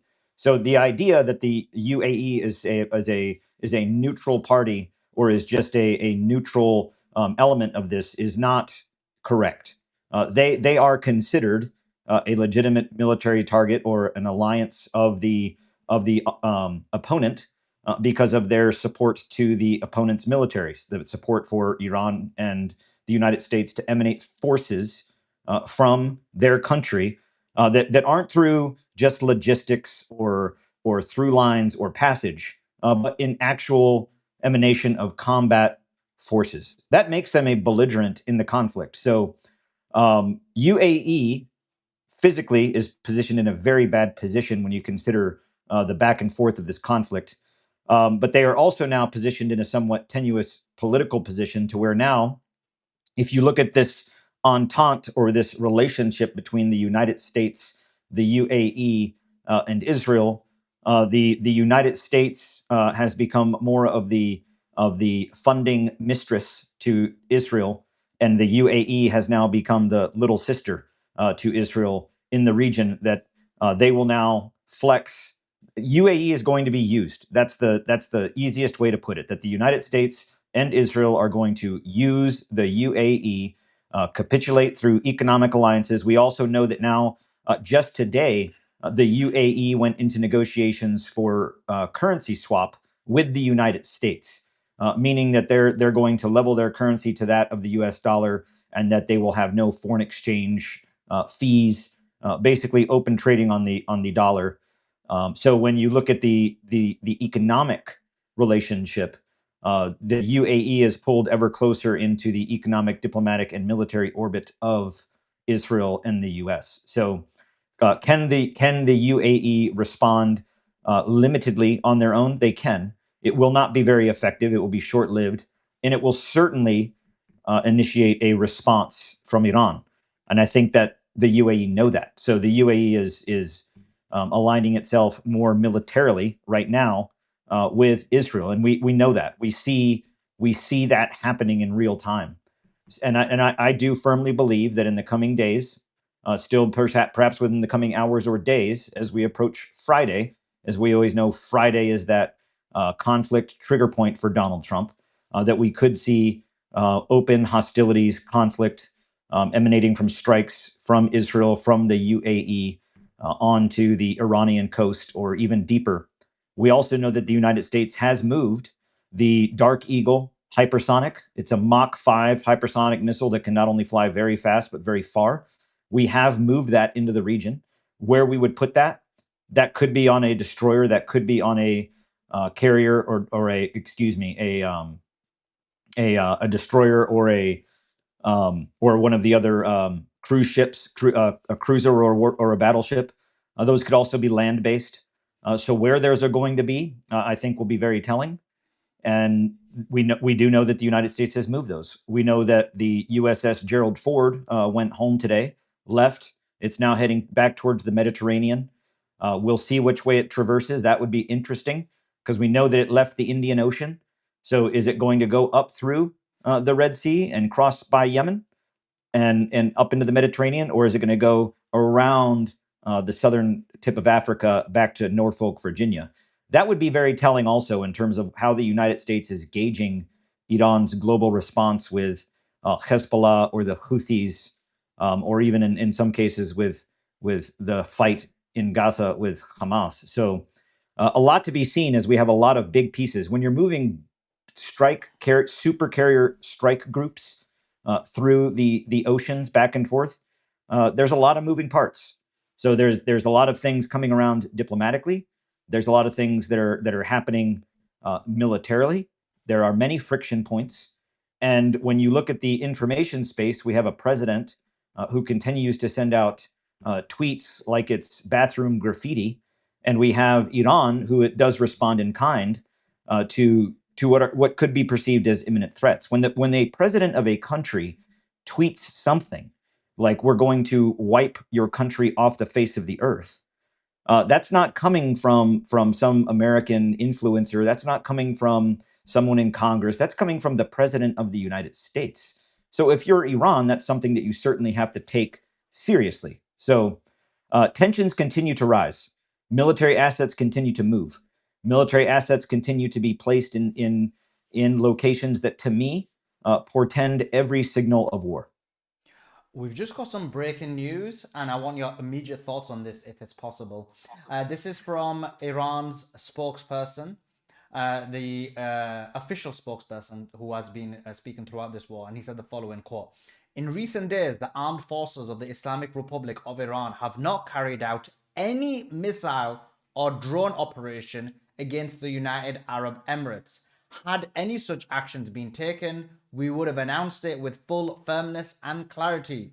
Therefore, the report from the country's Ministry of Defense is categorically denied and is entirely devoid of truth. Should any measures be taken against Iran from Emirati territories, our response will be severe." Now, this is just because we interviewed Scott Ritter just before you, and he actually said that, well, he doubts that they even did it, and this is just confirmation. What's your thoughts on this?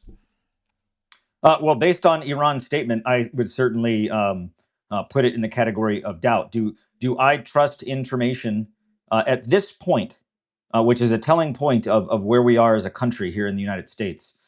Do I take what Iran says at more face value than what the president of the United States or the Central Command commander say? I absolutely do. Going all the way back to the opening days of this war with the Manab school, that Iran somehow took one of our Tomahawk missiles, or that we didn't do it, and now it's very clear. So yeah, I do take that with a heavy weight of truth to at least look at.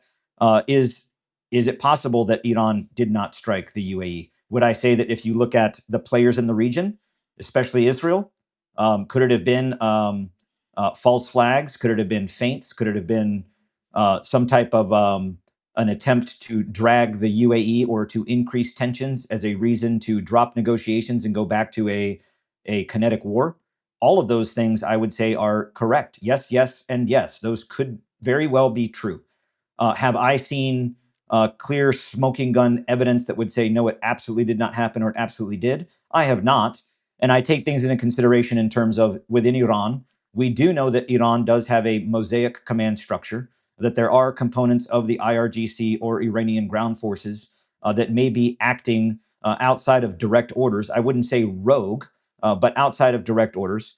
Is there a possibility that a proxy force or some type of force that is aligned to Iran or emanating from Iran could have conducted limited strikes against the UAE? It's possible. Is it likely? I think not, when you look at the calculus of why. The why necessarily wouldn't make sense.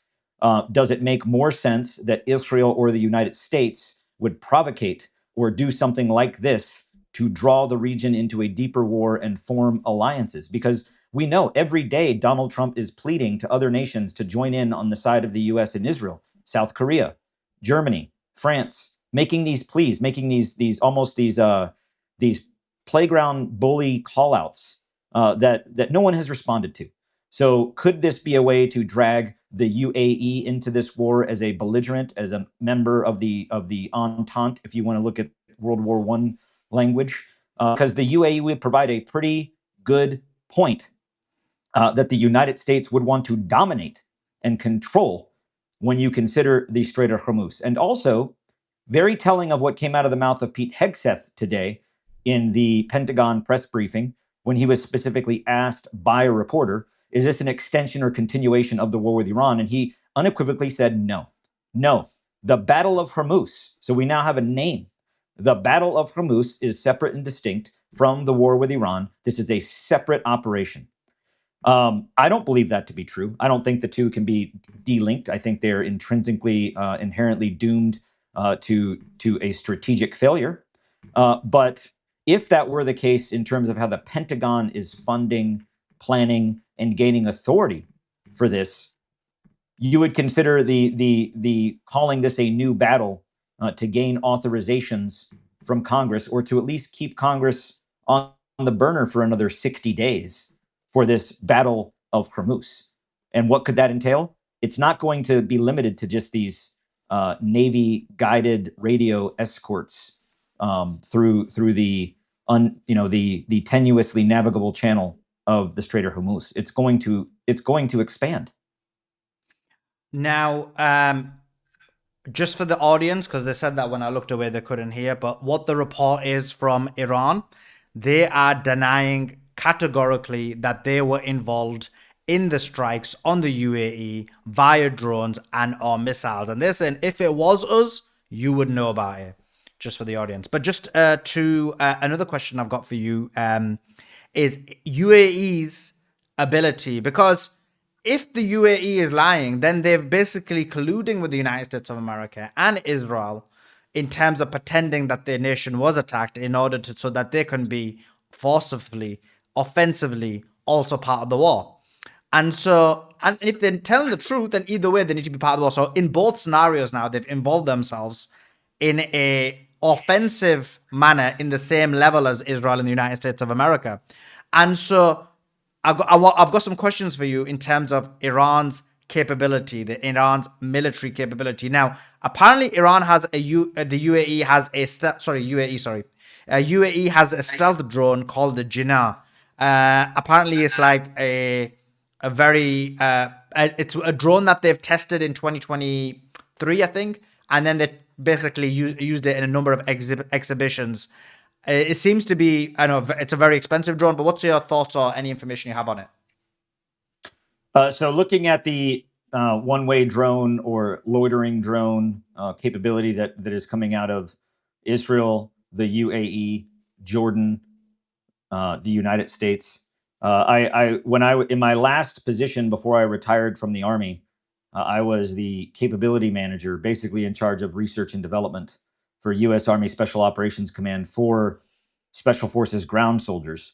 And some of the things that we were looking at were these smaller to mid-range to medium weight one-way drones, like like the variants we see from Rafael, the Israeli variant of their loitering munition. It's an advanced loitering munition they have that provides quite a bit of capability, and that of which the UAE was producing, because we were looking at types of prototypes that we could potentially bring into the U.S. inventory. So it's a very capable drone. It features not just the FPV or the visual.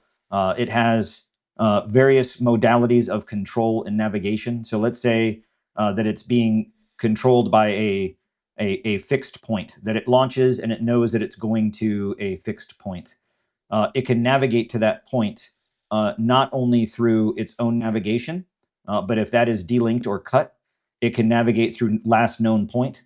And within a certain range, it can navigate to what's called victim emission navigation. So let's say that I have this thing going towards a certain location, a radar. That radar emits signal. If the GPS guidance on this particular drone were to drop, or I lose that because of electronic warfare jamming, this drone can still fly to its target based on what the target itself is emitting. That's an advanced technology. So when you look at the capabilities of what we're seeing in one-way drones or drone technology, it's becoming very advanced. When you look at the drone need that you would, from the UAE, across the 24 kilometers nautical miles, if you will, across to the coast of to Iran. It's not far, so you can employ various types of modalities on these drones. But the UAE does have an organic, homemade drone that is very capable. It's technology advanced, but they don't have a lot of them. That's the thing when you think about mass production. When you think about the production of the Shahed drones that Iran has, not only are they very effective, not only are they very simple in their design and their operation, but they have a lot of them. So the UAE, though they have this exquisite drone, they don't have a lot of them.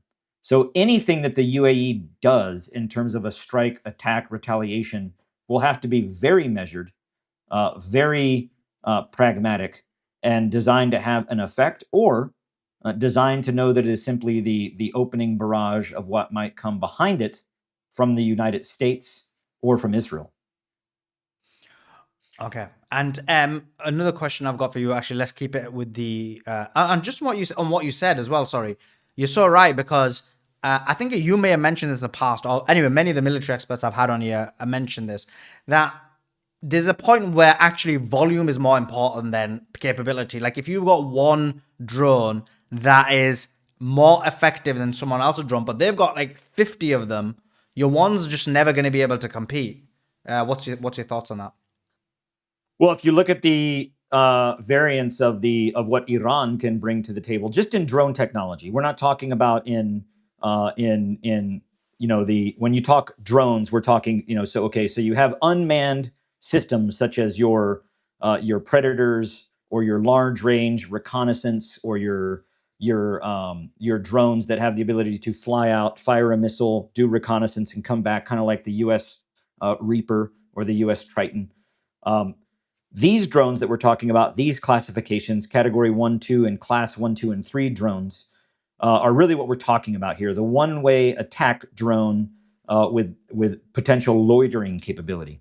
Well, Iran possesses the Shahed 136, the Shahed 107, the 238, the Qasef 2K, and other types, in basically a menu of options. Imagine going into a restaurant, and this restaurant has one thing on the menu, and it's very, very good. And if you want it, you have to be there at a certain time of the day. Well, that would be what the UAE could provide.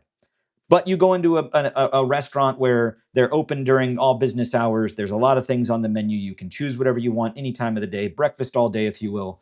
That is what Iran is bringing to the table with their drone technology. And what we're seeing in this war, much like what we learned from the front lines of Ukraine and in Russia, is that in this particular approach, in these phases of war, where we have drones or the use of drones replacing waves of ground troops or ground forces, you have to have mass and synchronicity.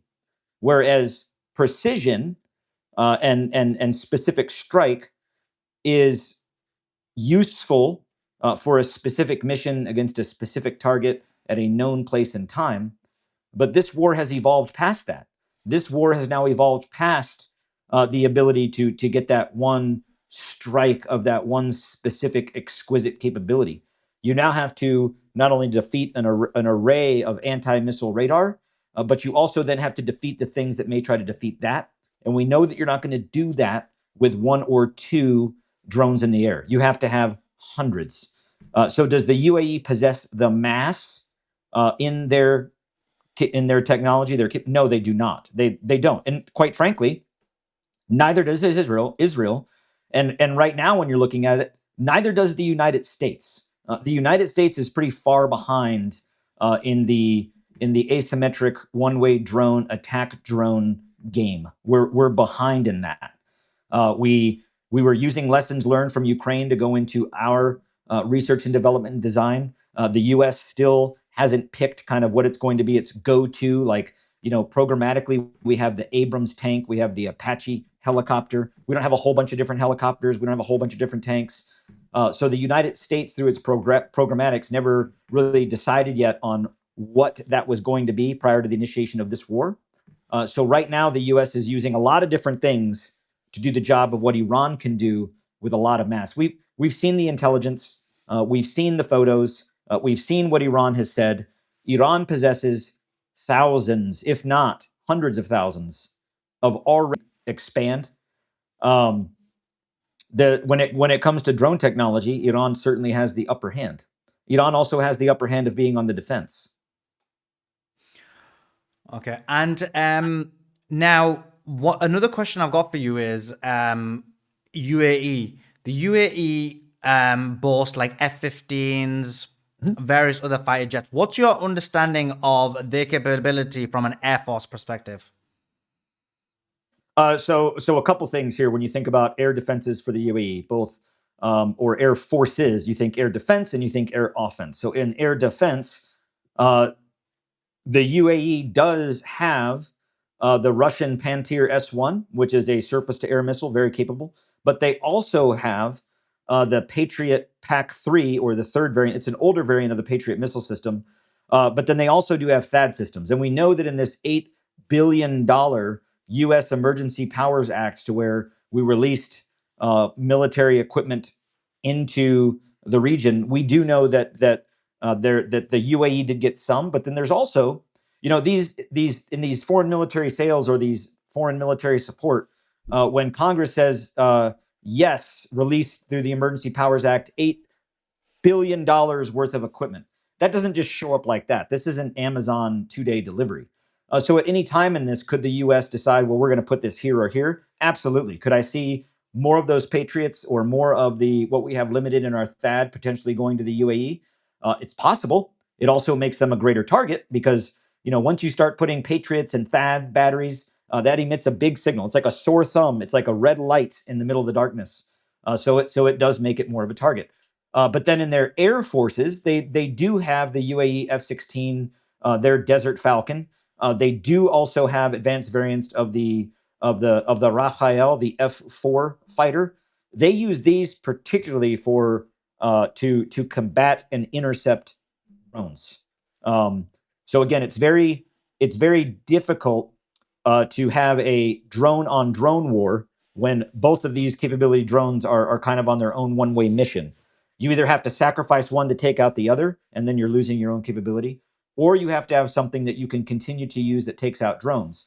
Those are being executed, at least what the UAE could launch off of the airfield into the air would be variants of the F-16, variants of the Rafael F-4, and they do have a variant of the AH-64 Apache. So when we've seen these Apaches that were flying around the UAE reportedly yesterday, could those have been from the USS Murphy, the USS Canberra, or from the UAE itself, and they could have been US, but could they have also been UAE attack helicopters? They very well could have been. I mean, Emirati pilots train in the United States at Fort Rucker, Alabama, and flying the Apache. So they do have those as well.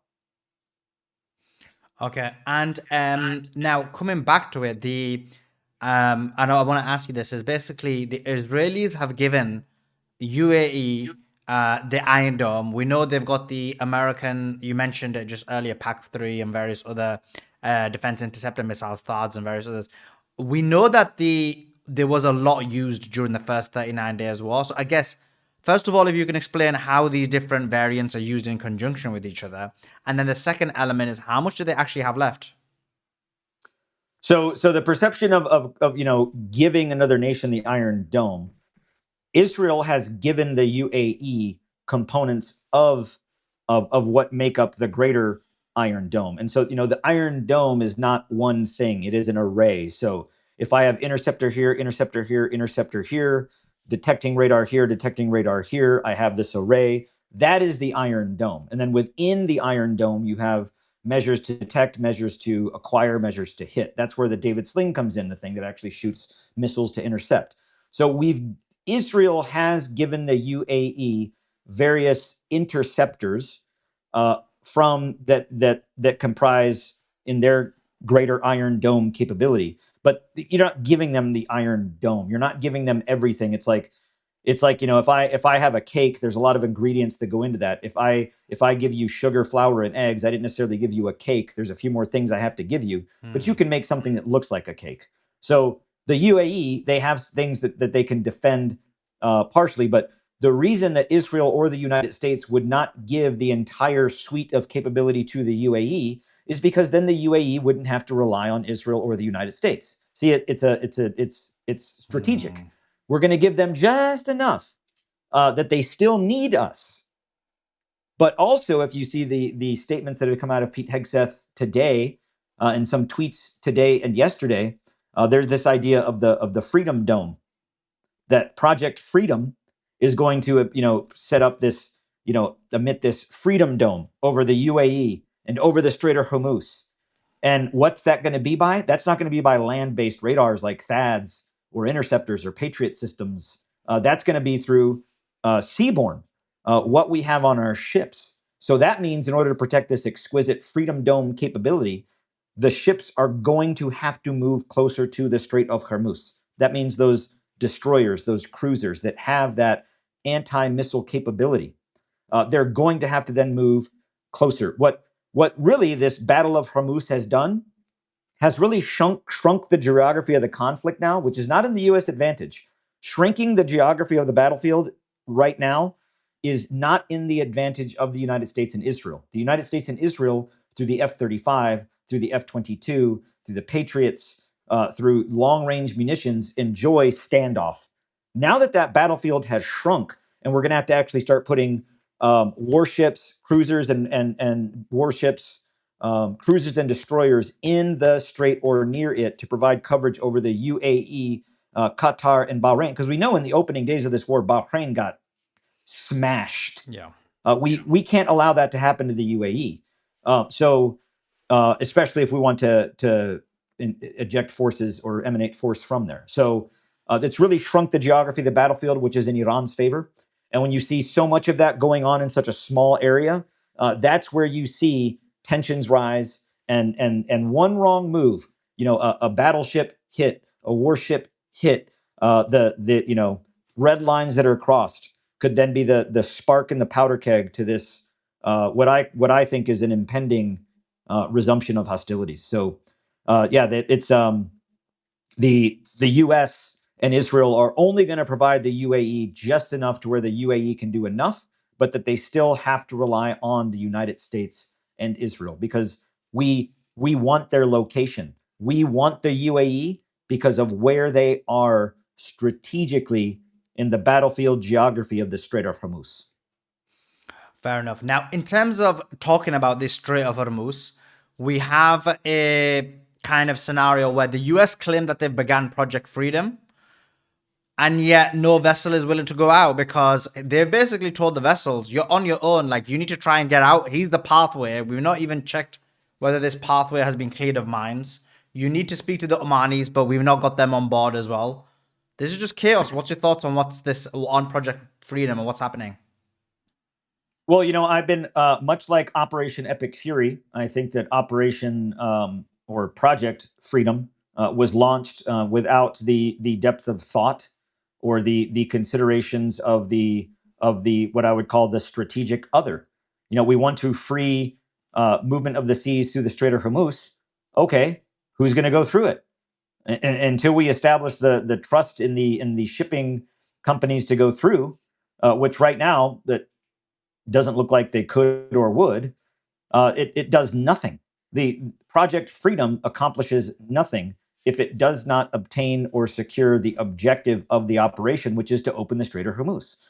So if the Strait of Hormuz is quote unquote open, which it had been before the war anyway, it doesn't matter if ships will not navigate through it because of the risk that the United States and Israel, primarily the United States in the Battle of Hormuz, have not mitigated. So I've been tracking, there's the USS Murphy. The USS Murphy and the USS Canberra were stationed, their home port, if you will, in the region is Bahrain, and they did pass through Qatar. And now the USS Canberra and the USS Murphy are on the other side of the strait. That the USS Canberra is the one that the cruiser that was allegedly fired at from Iran near the coastal city of Jask. So the Canberra, unless the United States has developed some type of transport technology, had to pass through the strait, how it did that, it didn't use the main channel.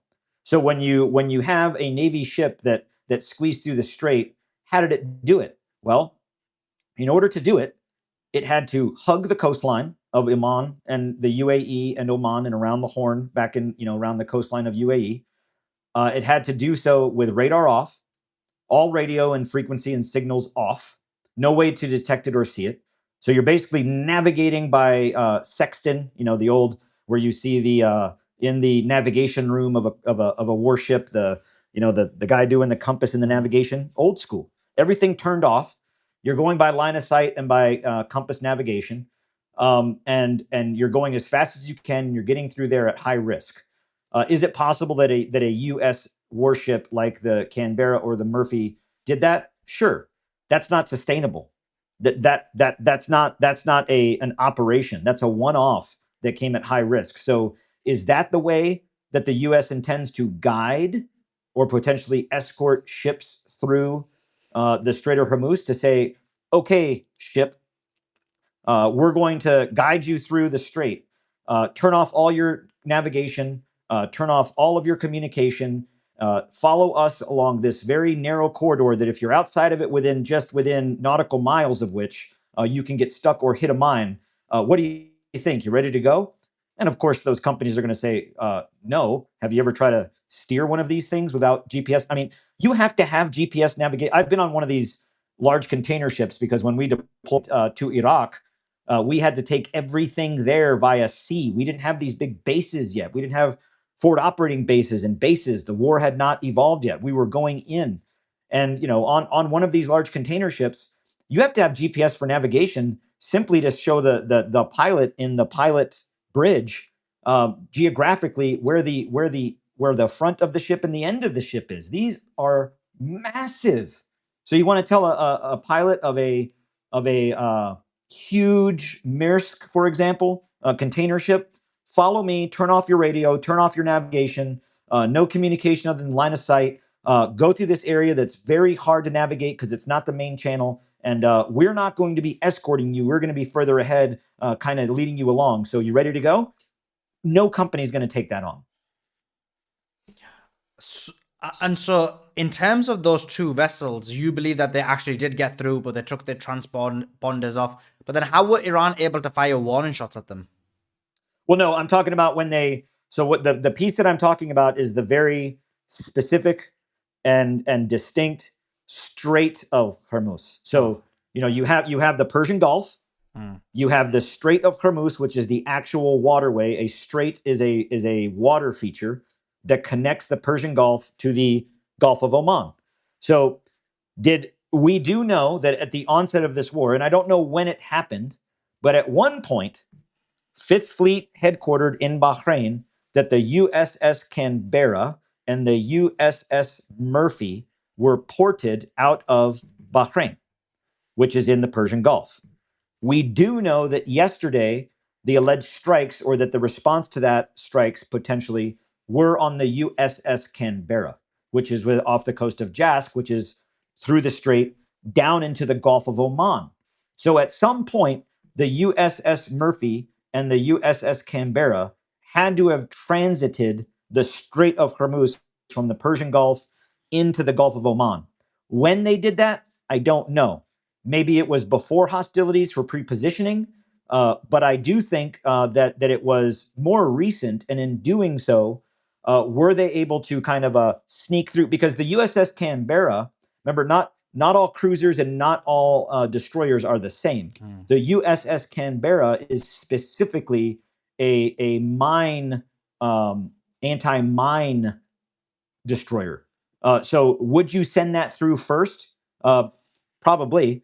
So is it likely that the USS Canberra and the USS Murphy transited the strait through a very western narrow portion, again with all communications off, kind of doing it like a maritime stealth mission, if you will, to get? I mean, that's the only way that the USS Canberra could now be in the Gulf of Oman, cruising between the gas fields of the UAE and the port city of Jask. So but the thing is that is not replicable at scale. Just because you succeeded in that, you throw darts at a dartboard and you get a bullseye. Can you do it every time? Probably not.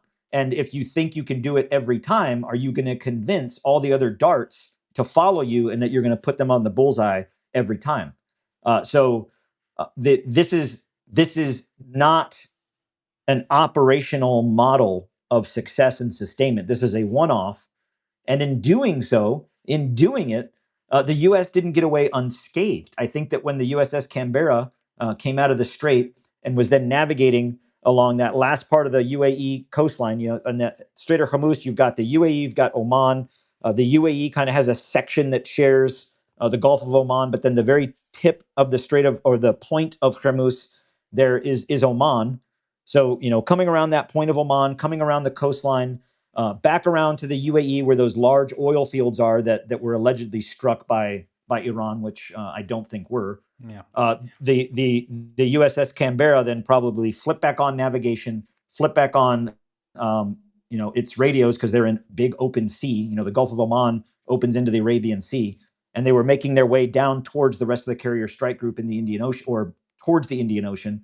And that's when they lit up on radar and Iran struck them. So I think that the USS Canberra and the USS Murphy made that push through the strait, but it is not replicable. It's not sustainable. It's not operationally sufficient to, quote unquote, open the strait. And we're not seeing anything else go through it. And we're not seeing any massive amounts or any container ships go through it. We know that a small fishing vessel was trying to pass through yesterday, and the United States destroyed that. So, the United States has become very good at destroying small fishing boats. Yeah, actually, on that. But just before I get into the fishing boat or the civilians that they killed in a second, in terms of this incident that occurred with the UAE, again, the UAE claiming they got hit. Iran says they're not. America, though, is saying, look, this doesn't meet the threshold to respond, which seems to suggest that America is not involved because they don't want to get involved in this situation. It seems like. So the people who, if this was a false flag, the people who'd be in on it is Israel and the UAE, or just the UAE on their own, but likely Israel and the UAE. So whatever the case may be, it seems like the US wasn't involved. If that's the case, why is it, from the US's perspective, the UAE is their ally, right? Why would they not get involved? Why would they not want to protect UAE? What's the reason they say, look, this just doesn't meet our threshold? Is it that UAE is very low in the totem pole? Like, what's the situation from America's perspective? This is an incident that once again demonstrates that sometimes being an ally of the U.S. is more dangerous than being an enemy. When you look at, so was the UAE attacked? Was there some type of attack? Yes. I don't think that the attacks are made up or that the attacks are fake. The question is by whom? There's now serious question: did that come from Iran? Iran says no, and I do somewhat agree with Iran's statement that if they had done it, they would have taken credit for it, because we've seen that from the very beginning of this conflict, that Iran has not held back at all in claiming what they are doing and then doing it and claiming responsibility. So were there attacks? Were there actual drones and missiles flying into Iran and things blowing up? Yes. The question is who? If not the United States, was it Israel behind it? Wouldn't be the first time. This would not be the first time that Israel has been involved in a false flag attack to push other nations into conflict or to set conditions for the United States to become involved. They've done this before. So going off of that scenario, it's striking to me that when you get the narrative from a Pete Hegseth or a Donald Trump that if Iran does one more thing, if they do this, we're going to wipe them off the face of the earth. If they don't open the Strait of Hormuz, we're going to destroy their civilization. If they do this, we're going to end them as a nation. None of that's happened because the UAE is not a good enough reason for Donald Trump to tread back into this conflict openly of his own accord at the cost that it would bring back home domestically. Not only in what I would say the price at the pump, but also in reputation, and also in extending this war to a point to where it's it's non-sustainable for the U.S. Unfortunately, that candle's been lit. That fuse has been lit. This will escalate from here. Unless Israel comes out and says, okay, we did it. We did it to try to provoke the war. It didn't work. So, hey, let's just go back to peace. No, I mean, this is going to continue to escalate. The provocation will continue. We're already seeing all of the forces that if the United States was saying, okay, we're done with this, let's just, keep the Strait of Hormuz as it is. We don't care. Let's take this agreement. I don't know if you've read and have seen what Iran recently published, the Persian Gulf Strait Authority, or the PGSA, that they've basically given this new instructions on how to use the strait, who to email, almost like requesting an airline ticket. You go to this website, you get approval, you can then go through. So Iran is obviously moving on with control of the strait in an administrative capacity, and the U.S. is doing nothing. Have massive amounts of, or have vessels started transiting the strait? No. Is business open as usual? No. We are right back to the status of the Strait of Hormuz when the first days of this operation began, when the strait is still open for business, but it is under Iran's terms. That doesn't make it closed. And show me a strategic strait of passage, such as the Suez Canal, or the Strait of Malacca, or the Panama Canal, or the Dardanelles, that isn't in some way administratively controlled by the nations that share its coastline, or unilaterally, like in Turkey or in Panama. But in the Strait of Malacca, you have Indonesia, Malaysia, Singapore in a collective of which the United States is not an authority in. So is the United States' position in this is that yes, the Strait of Hormuz should be authoritatively run administratively, and it has to include us, the U.S.? Well, why? I don't see why that has to be a condition. If it can be run by then Iran, Oman, and the UAE, okay. Well, if you're Israel and you don't want that negotiation to happen, who do you take out of that equation? The UAE, because the UAE does own a significant portion of the coastline leading into and out of the Strait of Hormuz. So this in my mind, as I look at this is all calculated. And did Iran strike the UAE? Likely not. Could they have? Certainly. Did they? Likely not. What's the likely reality of these strikes? False flag, likely Israel, or even potentially the U.S. Has the U.S. lied before in this conflict? Almost every day. No doubt. Now, yesterday you mentioned something, which was the United States of America claimed that they'd hit Iranian boats, the speedboats, the IGC Navy boats. But in reality, they'd hit 2 civilian vessels, killing 5 civilians. What's your thoughts on that, and why was this carried out, and your overarching view on it? Well, it's like we saw with what evolved out of the boat strikes off the coast of Venezuela, and the boat strikes that we continue on the Pacific side in Indo-PACOM theater, to where the U.S. has just crossed every red line of international law and jurisprudence, to where we just strike. Oh, it looks like that? Strike it. So the U.S. military has laid claim to 7 small boats, or 7 boats of the Iranian maritime IRGC forces in the strait. We know at least 2 of those. We know at least 2 were simply civilian fishing boats, not even large fishing vessels, small fishing vessels, and killed fishermen. So when you look at and for someone to say, oh, well, they could have been putting out mines. No, these sea mines that you see that go in, that are put in place, you're not putting these on a small fishing boat. These are giant. They require large scale infrastructure to emplace these mines. You're not just dumping these off the back of a fishing boat. Out of these, and you can tell. So the United States also had, when Donald Trump and others, kind of talk down to or condescend, the IRGC's little speedboats. The United States Special Operations Command spends billions of dollars in our boat warfare with what the Navy SEALs use or the Marines use. In fact, John F. Kennedy, our president, when he served in the Pacific, served on a PT boat. That was a small patrol boat. These small patrol boats are effective.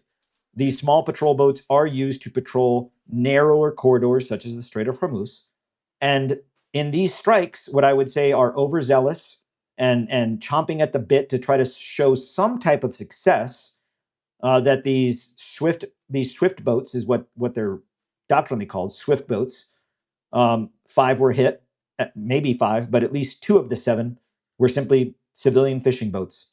And we're going to see more of this, which is why, to me, that doesn't lend confidence to these large companies that want to pass through the strait. It kind of makes you scratch your head and say, oh, wait, maybe we don't want to pass through that. Because you got to consider, what's on these ships. We're talking billions of dollars and billions of barrels of oil. Who insures these ships? It's not just the ship pilot sitting on this ship waiting to go to sea and it's up to him. These are international negotiations that have to be made. So if you're looking at everything that's going on in the Strait of Hormuz right now and you're the pilot of a large maritime vessel, you're like, I think we're going to sit this out and wait. And every day we wait, or every day they wait, and every day the Strait of Hormuz remains under the administrative control and physical control of Iran, Iran is winning. No doubt. Now, one of the things you just mentioned is, and you mentioned it quite a few times in the show, is first of all, we've seen the Americans take out these civilian vessels. We've seen them do it the same in Venezuela. In addition to that, you mentioned about the incompetence of the blockade, the incompetence of the current Project Freedom. I mean, you were part of the American military. Is this a Hegseth issue? Is this a Trump issue? Or has the U.S. Air Force, Marines, military establishment been this weak intrinsically or internally? Well, I do know that plans that are developed at this level are planned at the highest levels, briefed at the highest levels. When I was in the military, at least in my early years in the military, it changed throughout my career to where I see where it is now. But in my younger days of the military, there was a lot of trust in place at the lower level leaders to make decisions at their level because they understood the granularity of the situation on the ground or at sea. Now we know that a lot of these plans, whether it be Apaches patrolling the strait, which destroyer or cruiser is going to move from point A to point B, that all these decisions are getting briefed to or controlled by the Central Command, U.S. Central Command Joint Staff, that get briefed directly to Pete Hegseth and or the president directly. And we do know that the president and Pete Hegseth, I know that the president, when briefed on military plans, likes to get directly involved in things that are far outside of his understanding. But Pete Hegseth as well. So look at who all of the people that this Secretary of Defense and this administration have fired out of the military. And then it does 2 things. One, you lose a lot of experience and a lot of people that have fought in wars over the last 20 years that have experience to know what works, what doesn't, what's right, what's wrong, what not to do. But that's been purged.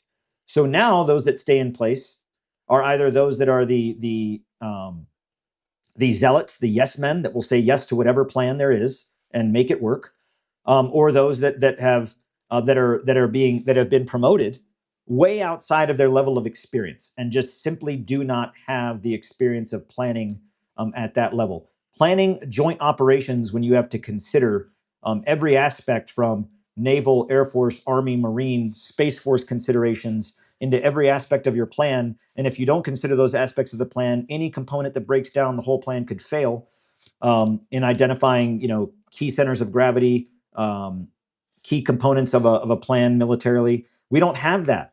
We don't have that anymore at the highest levels of our military leadership. It's been purged. And for those that are still in, either have the experience but won't say anything because they know what happens, you get fired, or those positions that have been vacated have now been filled by people that simply don't have that same level of experience, especially when it comes to large-scale naval warfare. When's the last time the United States was directly involved in large-scale naval warfare? And I don't mean using Hellfire missiles off of drones to bomb shipping boats off of the coast of Venezuela. I mean large-scale naval warfare. It's been a long time. Okay, and now I just want to take you, thank you for taking your time out to join us. Always appreciate you coming on, Lieutenant Colonel Anthony Aguilar. I know you're running a very important race. You mentioned it. It's in North Carolina, District 13. Can we do it? Yep. How's it going? Yeah, North Carolina District 13, going well. Trying to do events oriented towards the campaign every day, and again every Wednesday.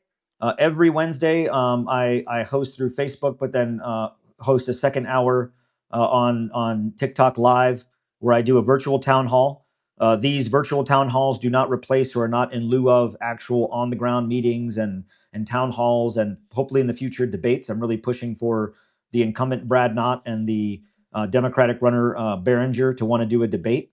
We'll see if their Democratic and Republican handlers allow them to. But we're moving out. You know, we've got general elections on November 3rd. Early voting in North Carolina starts October 15th through the 31st.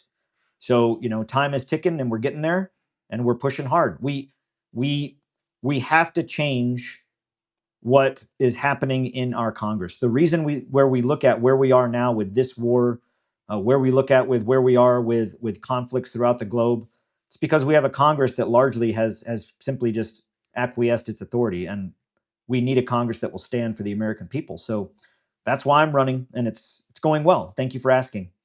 Brilliant. And everyone should be supporting you. And I know your website's called Anthony for Congress, so everyone should go to your website, right? And check out your latest information on that. Thank you so much for taking your time out to join us. We always appreciate you as always. We'll see you soon. Thank you very much. Have a great day. Thank you so much. You too. That was Lieutenant Colonel Anthony Aguilar. Make sure you're following him. Make sure you go to his website. What a great guy. Really, really in-depth knowledge when it comes to military equipment and military capabilities and how they're used and various other things. So that was a very, very good conversation. We've got immediately coming on Lieutenant Colonel Larry Johnson, ex-CIA Larry Johnson. But before we do, guys, like this video, comment in this video, share this video, subscribe to this channel, have your notifications on. You got to press the bell. Notifications on. That's the only way you're going to know we're live. Many times we organize interviews last minute. For example, the Professor Morandi one I'm discussing with him, it's going to be last minute when we schedule the exact timing. So you got to have your notifications on so you're ready for the specifics of what's going to happen in terms of the interview. So have that on. But in the comment section, in the main comment section, let me know your thoughts. What do you think? Do you agree with Lieutenant Colonel Anthony Aguilar? Was this a incompetence, or do you think it's something else? What is going on? Is this just confusion? Let me know your view in the comments. Like, comment, and subscribe. But on YouTube, you have to have your notifications on. If you don't, you're not going to know what is going on. So you need to, without a shadow of a doubt, have your notifications on. If you don't, you're not going to be apprised. Tomorrow, for example, we've got an interview with Trita Parsi. That's definitely confirmed. We're almost finalizing the interview with Professor Morandi. And then we've got the debate with Rabbi Shmuley. But you won't be aware of it unless you had your notifications on YouTube. So make sure you have your notifications on TikTok as well. Have your notifications on. And make sure you're aware of what's going on. Okay, next we're going to have on Lieutenant Colonel. Sorry, not Lieutenant. Keep it on Lieutenant Colonel. We're going to have on ex-CIA Larry Johnson. That's going to be a great interview. So I'm already changing the thing on the different promo stuff. So we got Larry Johnson. And yeah, it's going to be really good. He's coming in like the next minute or so. So don't leave. Apparently, breaking news. A cargo vessel was struck by an unknown projectile in the Strait of Hormuz. We don't have any more further information on that. So that's going to be interesting. I'm going to give you some of the breaking news until Larry Johnson comes. I'm just getting this prepped. So FMR, CIA, Larry Johnson joins. Okay, that's ready. Okay, let me give you the news until he comes. Lots of news coming out. And Larry is a legend, so you need to be watching him. Marco Rubio has given a press conference. He was asked, but 10 weeks in, are we any closer to getting rid of Iran's nuclear material? He said they no longer have a conventional shield. They have no navy left. They don't have any air force. There's a very substantial achievement. That was the purpose of this. So now he didn't even answer the nuclear enrichment question. So that's hilarious. He said the operation is over, Epic Fury. We are done with that stage of it. He was asked about Israel and Lebanon. He said there's no problem between the Lebanese government and the Israeli government. Israel doesn't claim any land in Lebanon. I mean, that's just false. He said, Marco Rubio says top people in Iran, in the Iranian government, are insane in the brain. Well, I think you're the one who's insane in the brain, Rubio. We have today inflation is in Iran is 70% and the currency is in total and complete firefall. And then Rubio said this about the Strait. He said, our preference is to return to the pre-war status of the Strait of Hormuz, which is hilarious. I wrote this. How much more can UAE be like Israel? They faked a whole attack against them. We know when the Israelis do it, that is hilarious. But now these guys, the UAE, just demonstrating that they are the sister land of Israel. And they're faking attacks just like the Israeli counterparts, which is hilarious. And it's amazing, isn't it? Scott Ritter was saying, oh, I was like, he was like, look, the whole thing was, he was relaying the position that, look, there was no Iranian attack against the UAE and this likely could be false. And I was like, And he was like, But it's like, that was confirmed, right?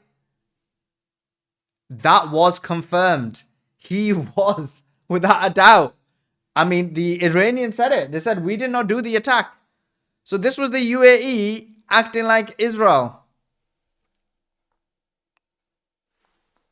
So yeah, that was the latest news on that. And what he's pertaining to is the Persian Gulf Strait Authority said this: Iran has launched the Persian Gulf Strait Authority. Ships must contact this authority, fill out the necessary forms, and pay the toll. They will then receive an email and permission to pass through the Strait of Hormuz. And this has been reported by Tasneem. This is what Lieutenant Colonel Anthony Aguilar was referring to. Let me check if Larry's messaged me.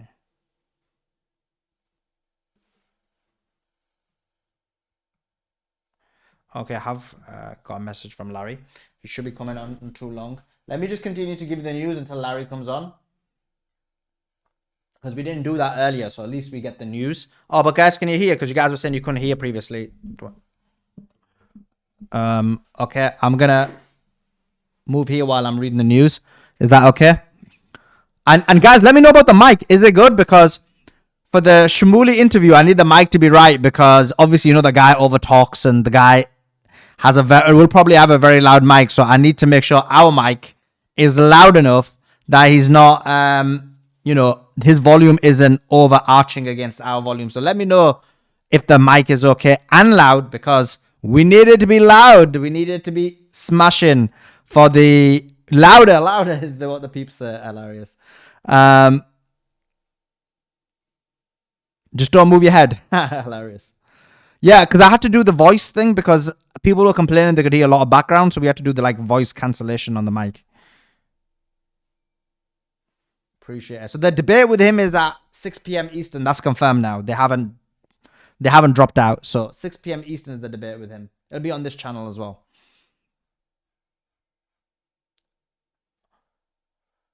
And the IRGC Navy have issued another warning to all vessels approaching the Strait of Hormuz. They said, quote, we warn all vessels that intend to transit the strait. The only safe route to pass through the Strait of Hormuz is the corridor previously announced by the Iranian Navy. The diversion of vessels to other routes is safe and will face a decisive response by the IRGC Navy.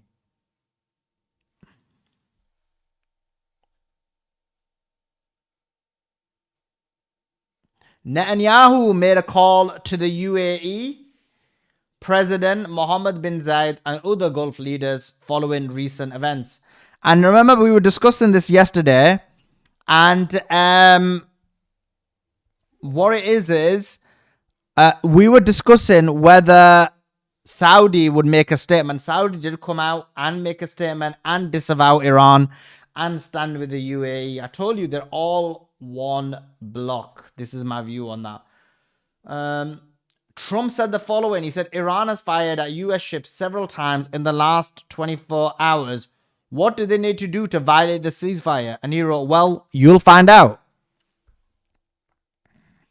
Trump on high gas prices. He said, what's happening is people are leaning, what's happening? People are learning to buy oil from the United States of America. They're making the trip. Oil is at $102. That's a very small price to pay for getting rid of a nuclear weapon from people that are mentally deranged. I mean, many of them are academics, so if they're mentally deranged, then I don't know what is.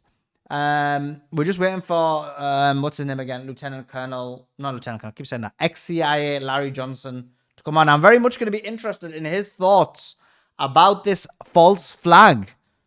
His knowledge and information on intelligence will be able to give us an insight into the credibility of this point. And actually, not credibility because I believe it happened, but we'll be able to illuminate and elaborate how they would conduct such a false flag. I've just moved the mic a bit for you guys because you said you couldn't hear previously. He continues to state the lie and propaganda about 42,000 people. Trump says this, I can say this, Iran wants to make a deal. Well, what I don't like about Iran is they'll talk to me with such great respect. And then they'll go on television and say, we do not speak to the president. They play games. Trump says he hopes Iran's financial system fails.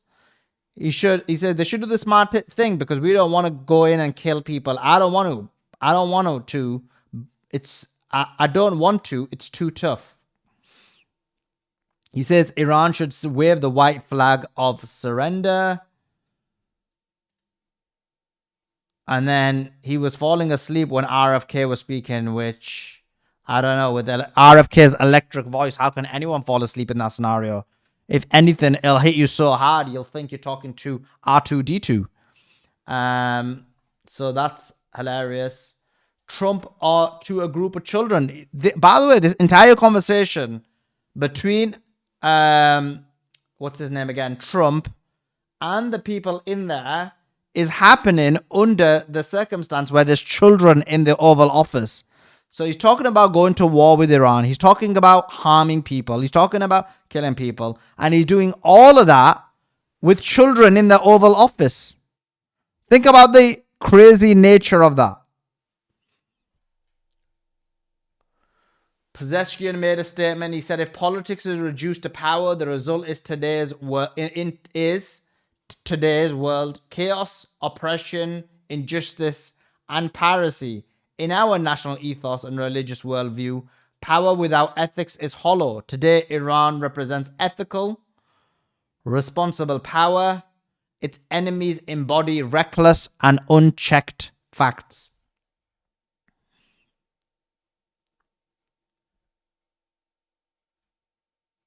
Also, while we're here, while we're just waiting for Larry Johnson, CIA, to join, if you can do me a favor, make sure you're all subscribed to my Substack.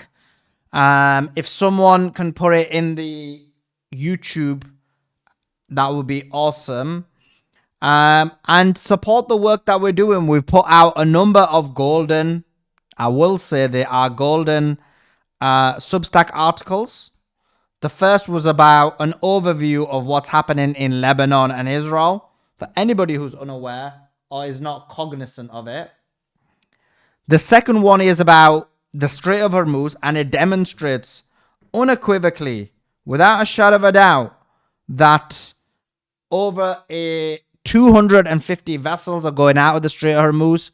Iran's made $5 billion during the closure of the Strait of Hormuz. And Iran has complete and total control. It demonstrates that the US hasn't been able to return any vessels. They've only named 8 possible vessels that they've returned during the alleged blockade of the Strait of Hormuz. That's the second one. And the third article I'm going to be writing on there, hopefully, maybe tonight or tomorrow, we'll see, is gonna, well, I'm already writing it, but it should be done tonight or tomorrow, is on the UAE.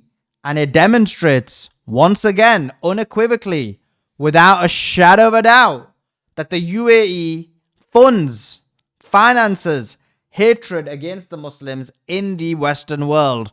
So we're going to demonstrate that as well. So brilliant. Beatrix has put it on. Let me pin that. So follow that Substack. It's in the YouTube pinned. It's in the nest above us. Make sure you're following that Substack, because the Substack. So yeah, follow it. It's free to subscribe. Go there and subscribe. It's free to subscribe. You don't need to pay any money. And then if you want to support the work that I'm doing on Substack, you can do so. You can become a member of Substack and really help propel the work we're doing. And just like Scott Ritter said, we can only remain independent. Well, we'll always remain independent. But the thing is, independent journalists like us are only able to do what we do if you give us the support that we are able to do it with. Or if we don't get the support, it becomes very difficult. It becomes difficult to keep the lights on. It becomes difficult to continue streaming. We're having to waste a lot of time to try and speak to people and get funding. It becomes very, very difficult. And then most people don't even end up helping out and end up, it doesn't end up effectuating. So go to the Substack, subscribe to it. It's free to subscribe, but also consider supporting us on the Substack as well. That will help a lot, and it will mean a lot as well. And we're rising on the Substack. We've only wrote 2 articles, and already, and obviously we're posting a lot more on there, but we're already top 26 rising in news in Substack. So we're rising, we're flying, and we got to keep it going. So come to the Substack and follow us and support us. That would be awesome. Coming back to the news, 3 Israeli soldiers hit by Hezbollah drones in Bayada in Lebanon. They're struggling. The Israelis are struggling on the ground. This is why they always go to the air and basically attack. Earlier, there was more missiles and drones targeting the UAE, with air defenses actively engaging. The UAE Ministry of Defense confirms the sound heard across the country are interceptors. But now we know this is fake, right? Now we know this is fake. How hilarious that they would make this comment, that they would talk about, 8 waves of attacks against us. 8 waves. And now we find out it's fake. Now we find out it's not even real, that they lied. These Arab Zionists, I don't know what to say about them, but these guys are horrific, unacceptable, manipulative. But just like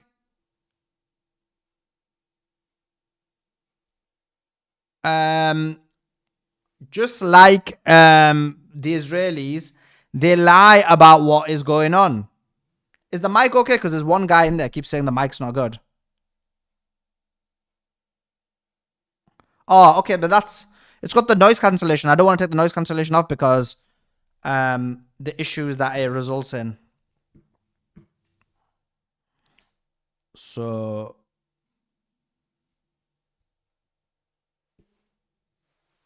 okay, 1 second.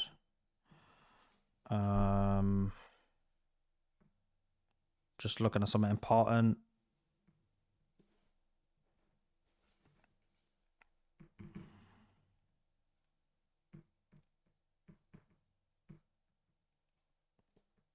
Sorry, just organizing for the guests. Okay. There were some fires in Tehran. The case or the cause is unknown. This could be internal Mossad operatives within the region trying to cause destruction.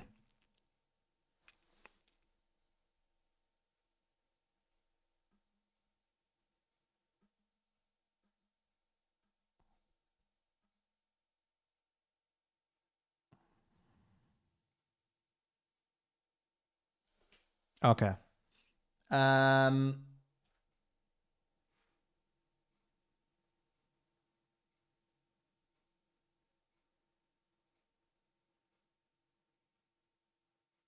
Okay, let me just get back into this. I think the chat distracted me too much.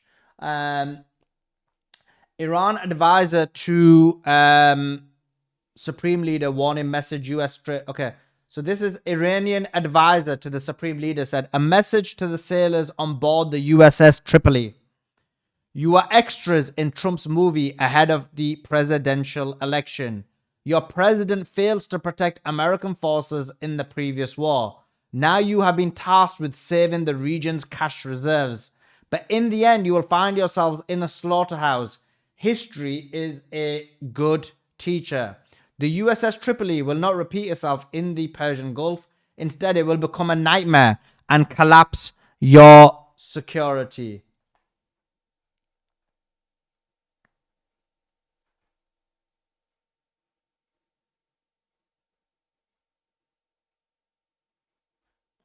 Okay, and then Iran warns international marine insurers that only Iranian-approved routes through the Strait of Hormuz are permitted, and ships without passage approval from Tehran will not be safe. So the ships can be insured. They're basically saying, look, you can go through the Strait of Hormuz, no problem. But what you need to do is you need to make sure you pay the toll. Fill in this application, pay the toll, go through the Strait of Hormuz, and then it's fine to do so.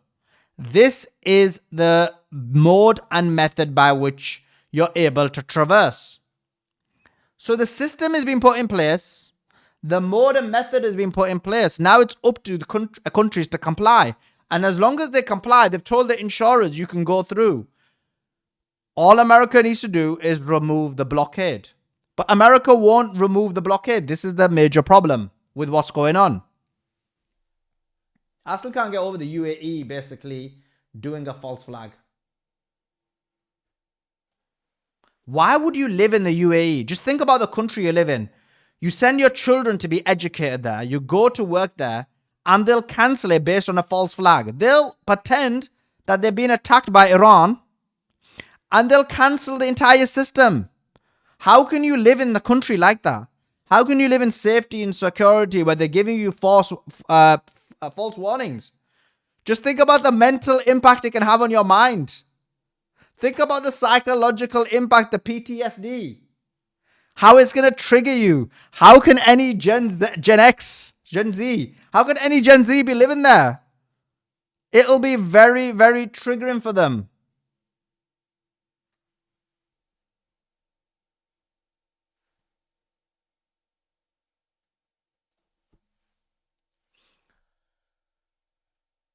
Israel is considering escalating the volume of attacks on Hezbollah. So what that means is, translation, because they aren't able to hit Hezbollah. So what they really mean is that what they're going to do is attack poor areas. Attack areas where there are innocent civilians in densely populated areas. If you read the Substack we wrote, you will see that I demonstrated unequivocally, without a shadow of a doubt, that these people were targeting civilian areas. Nay, not just civilian areas, not just Muslim areas, not just Shia areas. They were attacking Sunni areas, Druze areas, Christian areas. They destroyed a statue of Jesus, but that wasn't the only thing. They bombed in Yarun, a nun's monastery. What is a nun's monastery? It's a religious place where women go in order to become nuns, to devote their entire life to what they believe is the righteous thing to do, to Christianity, to their Lord. They go there. They don't go and harm anyone. They're just there for religious reasons. What does Israel do? They bomb them. They bomb the nuns' monastery. What else did they do? They bomb a Christian place, a Christian school full of kids in Yarun, in Lebanon. This is what this occupier is doing. Rubio says they've not taken any land. They've had land in Lebanon since 2024. As soon as the ceasefire occurred in 2024, what did they do? They start taking more and more land. They had 5 different locations. You can read it on the Substack. I know I keep mentioning it, but I've detailed it out. 5 different locations where they occupied that was inside southern Lebanon. This was before the war with Iran started. This was before Hezbollah joined the war. And when Hezbollah joined the war, what did they do? They managed to hit the Israelis hard. And it's only through this facade of a ceasefire, you can listen to the interviews I did with a Lebanese journalist, that Hezbollah followed the ceasefire. And because of this facade that is the ceasefire, what did they do? They essentially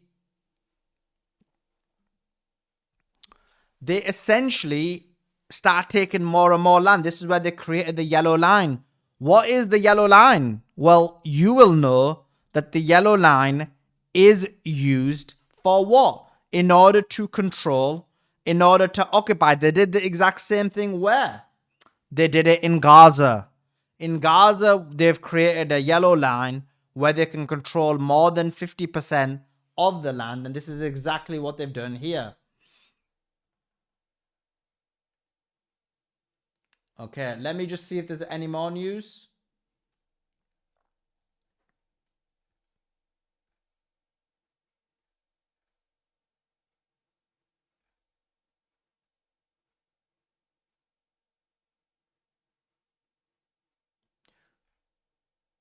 Rubio says,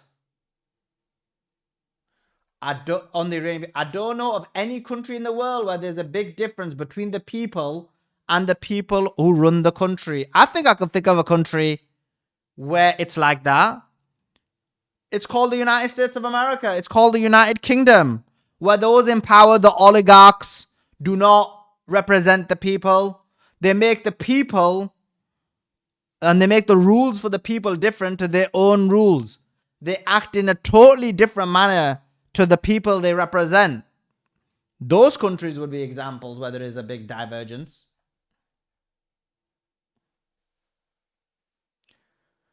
On the closing of the strait, he says, Iran says no country in the world can go through unless we allow you to go through. And you have to pay us. But our ships can go through. That's crazy. Who would agree to that? Well, the strait was open. He admits himself. He said the ideal situation for him is if they could get the strait back to the situation it was pre-war. So MAGA, just try and understand what Marco Rubio is saying. He's telling you that the ideal situation is if they can get back to before the war. Because if it's before the war, that's what it was. Why start the war? Why do it? If your ideal situation is to get back to the situation you were before the war, then what was the benefit of the war? That just demonstrates that you lost. You're in an exponentially worse situation now than you were prior to the war. And Marco Rubio, without understanding, is admitting it.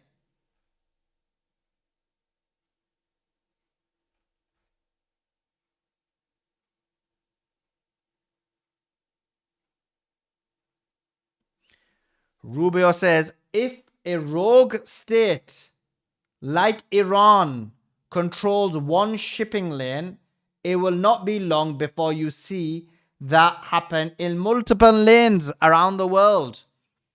And yeah, this is a question mark. What's going to happen to many of the other lanes, many of the other straits? What will happen? This is the $1 million question. We know what happened after the Suez Canal incident. That was essentially the start of the end of the British Empire. And it looks like the Strait of Hormuz is the start of the end of the American Empire. It's not looking good for them. It's not looking good for them at all. This is hilarious. So he goes, if Iran had a nuclear weapon, a nuclear-armed Iran could do whatever the hell they want with the Strait. And there's nothing in control before February the 28th. And by having a nuclear bomb, that you didn't want them to have before February the 28th, that nuclear enrichment you didn't want them to have before February the 28th, but a strait that was fully open. Now you're saying they shouldn't have a nuclear bomb because they'll use it to keep control of the strait. But the only reason they have control of the strait is because you went in on February the 28th. Make it make sense. Make it make sense. What level of illogical nature can you get? What level of contradiction? What level of situation can you get where these people make no sense whatsoever? It makes no sense. But this is what it is. Like, just square that circle. Iran shouldn't have nuclear enrichment because they'll get a nuclear bomb. They shouldn't have a nuclear bomb because they'll use it to control the strait. But the only reason they control the strait is because we went into Iran to stop them from getting nuclear enrichment, to stop them from getting a nuclear bomb. Blood. As we would say, that is crazy. Crazy, crazy indeed. This guy never makes any sense.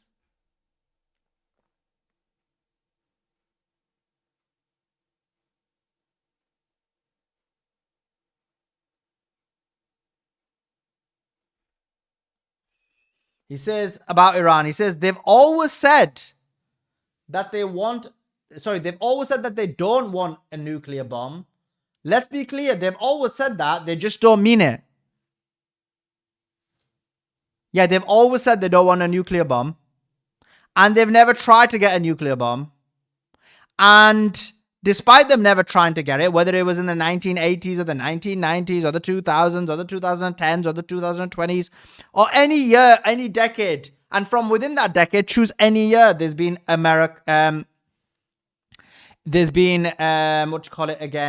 Israel claiming that Iran wants the nuclear bomb. And so what he's saying is they still don't want the nuclear bomb, or they still haven't got the nuclear bomb. Even though they haven't got it, we can't trust their actions. We can't trust their words. We just got to trust us, as in trust Rubio, that they don't want to try and get it. That makes no sense whatsoever. Zero sense.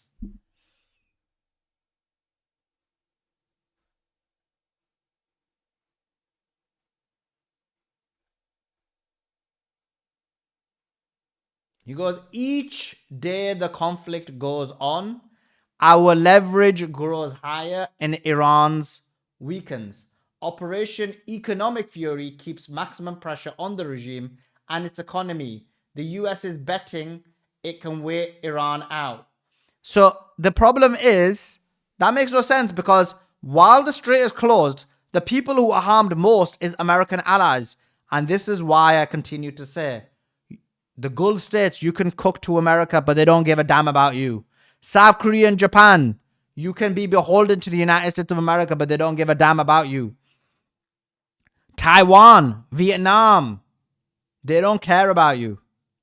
It's time to wake up. It's time to get the coffee. Because in reality, the issue is they do not and cannot be trusted. You cannot trust them as an ally. They're basically leaving their allies to be in an extremely worse situation. If you were to rank who's doing well from top to bottom in the closure of the strait, in the economic warfare that's occurring, right at the bottom is what?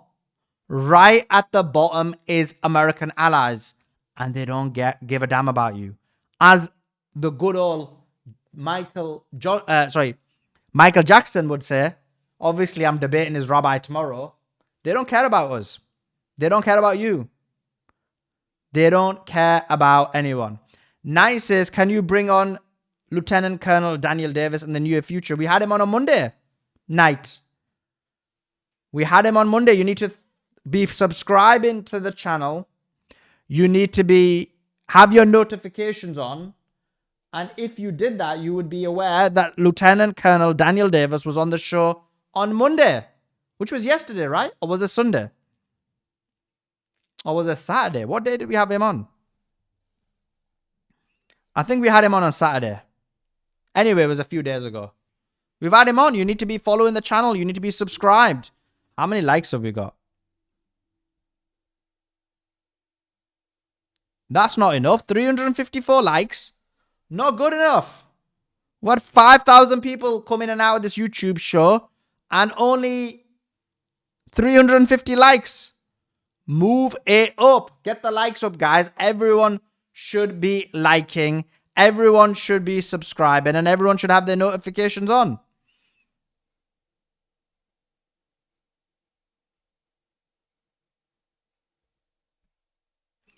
We should have now. Let me just see, unless he's...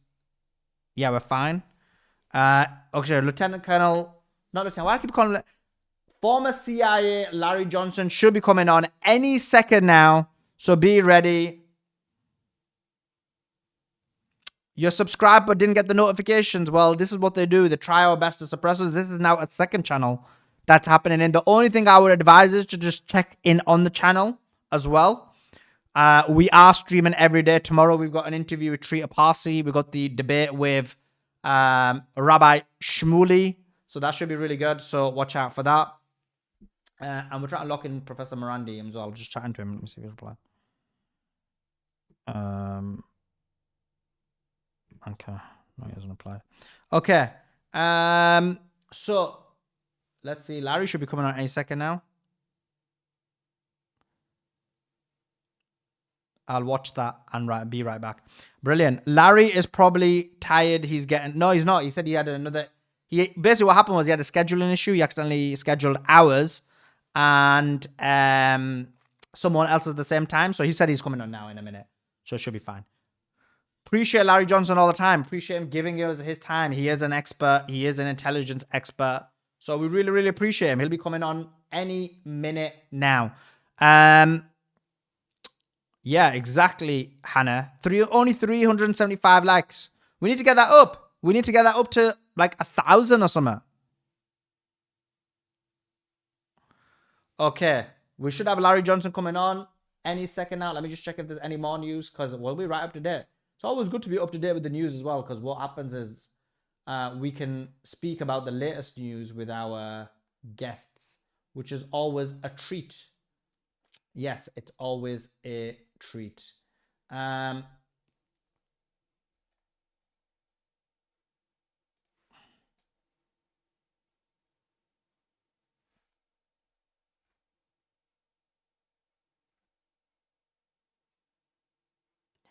Marco Rubio says the War Powers Act. So we need to talk to Doc about this later when we get back on the space. By the way, we'll go back on the space straight after the Larry Johnson interview. But Marco Rubio says the War Powers Act is unconstitutional. Even as a senator, I'd say it's 100% unconstitutional. Well, we had this conversation with Doc, if you remember, a couple of days ago. Or was it yesterday? And he said, no, that's ridiculous. But we'll get into the bare bones of that, especially when he is claiming what he is claiming.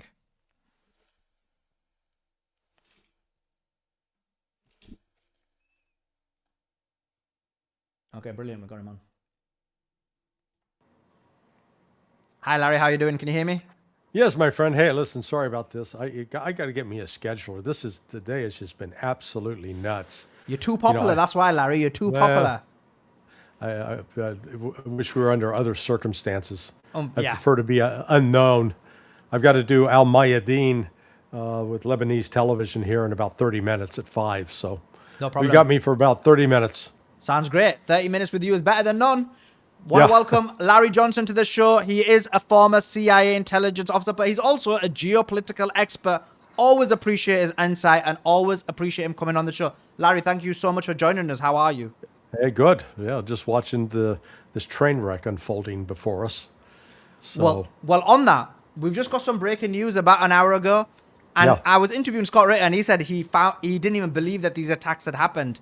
And now the IRGC are confirming that they did not send any missiles, did not send any drones to UAE from an intelligence perspective. What is going on? So they're saying that the IRGC is confirmed they did not do that? Yes. Oh, so this is an Israeli false flag. Israeli, or do you want me to read the statement to you? Yeah. Let me get it up.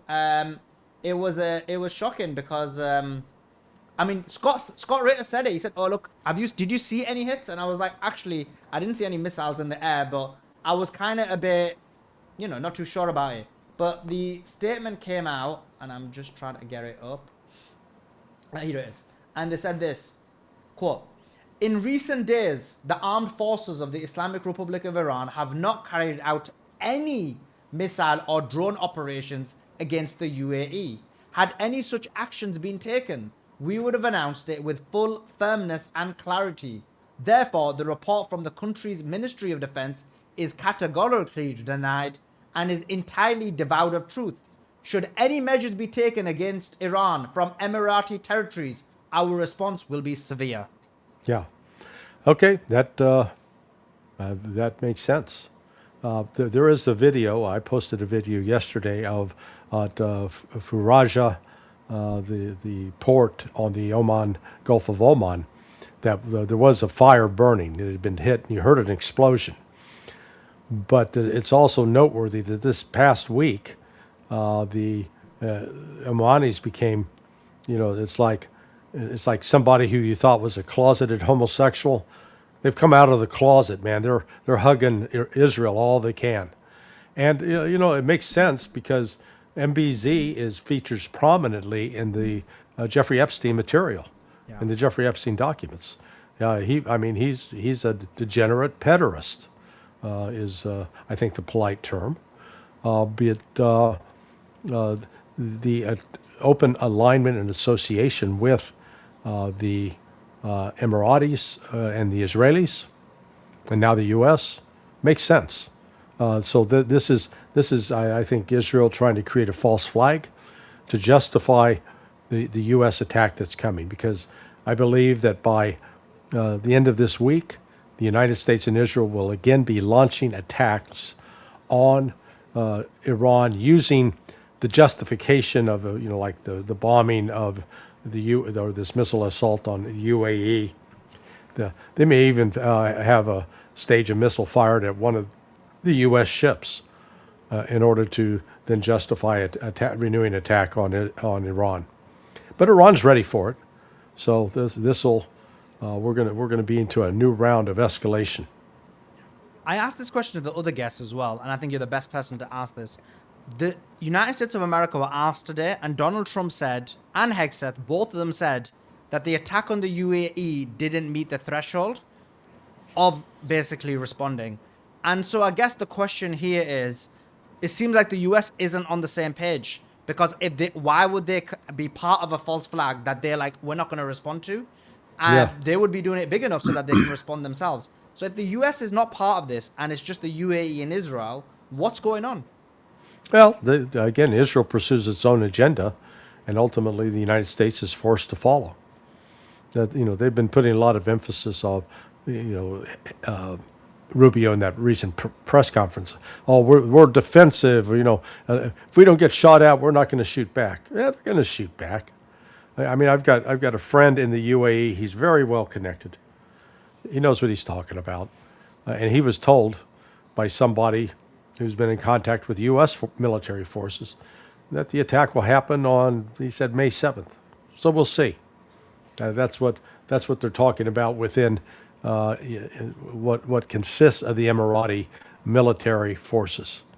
But the United States, if they were serious about seeking peace, they would be pulling assets out of the arena.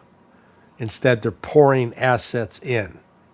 More aviation assets, more missiles, even some ground forces. So this is, this has the recipe. When they restart the clock on the 60-day for the War Power Act, it doesn't matter what. I heard you talking about Rubio's opinion. Oh, it's unconstitutional. Well, you're not the Supreme Court, and right now that remains the law of the land. So you don't get to interpret what laws you're going to follow or not follow. But that's exactly what Trump is doing. So they've come up with this scheme, or let's call it a scam, that they ended Epic Fury. That war is over, so we don't have to report that anymore to Congress. We got done on day 60. Man, was that amazing! But now they're going to start. We got a new threat.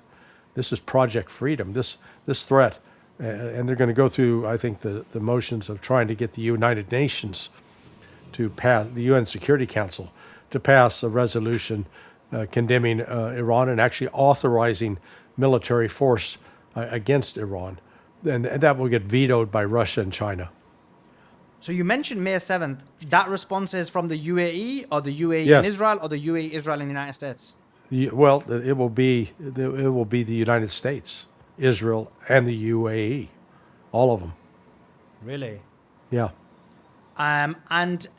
Okay, this is shocking. But 7th is Thursday. Thursday, but that's un-Trump-like. He likes to do. He's a weekend warrior. Wouldn't it be Well, Friday? they could launch it on Thursday, Washington time. That would be Friday morning, Tehran time. Anything that's done after, say, 6 p.m. Washington time is that's 8 hours, 8.5 hour difference with Tehran. So that'd be 2:30 a.m. in the morning.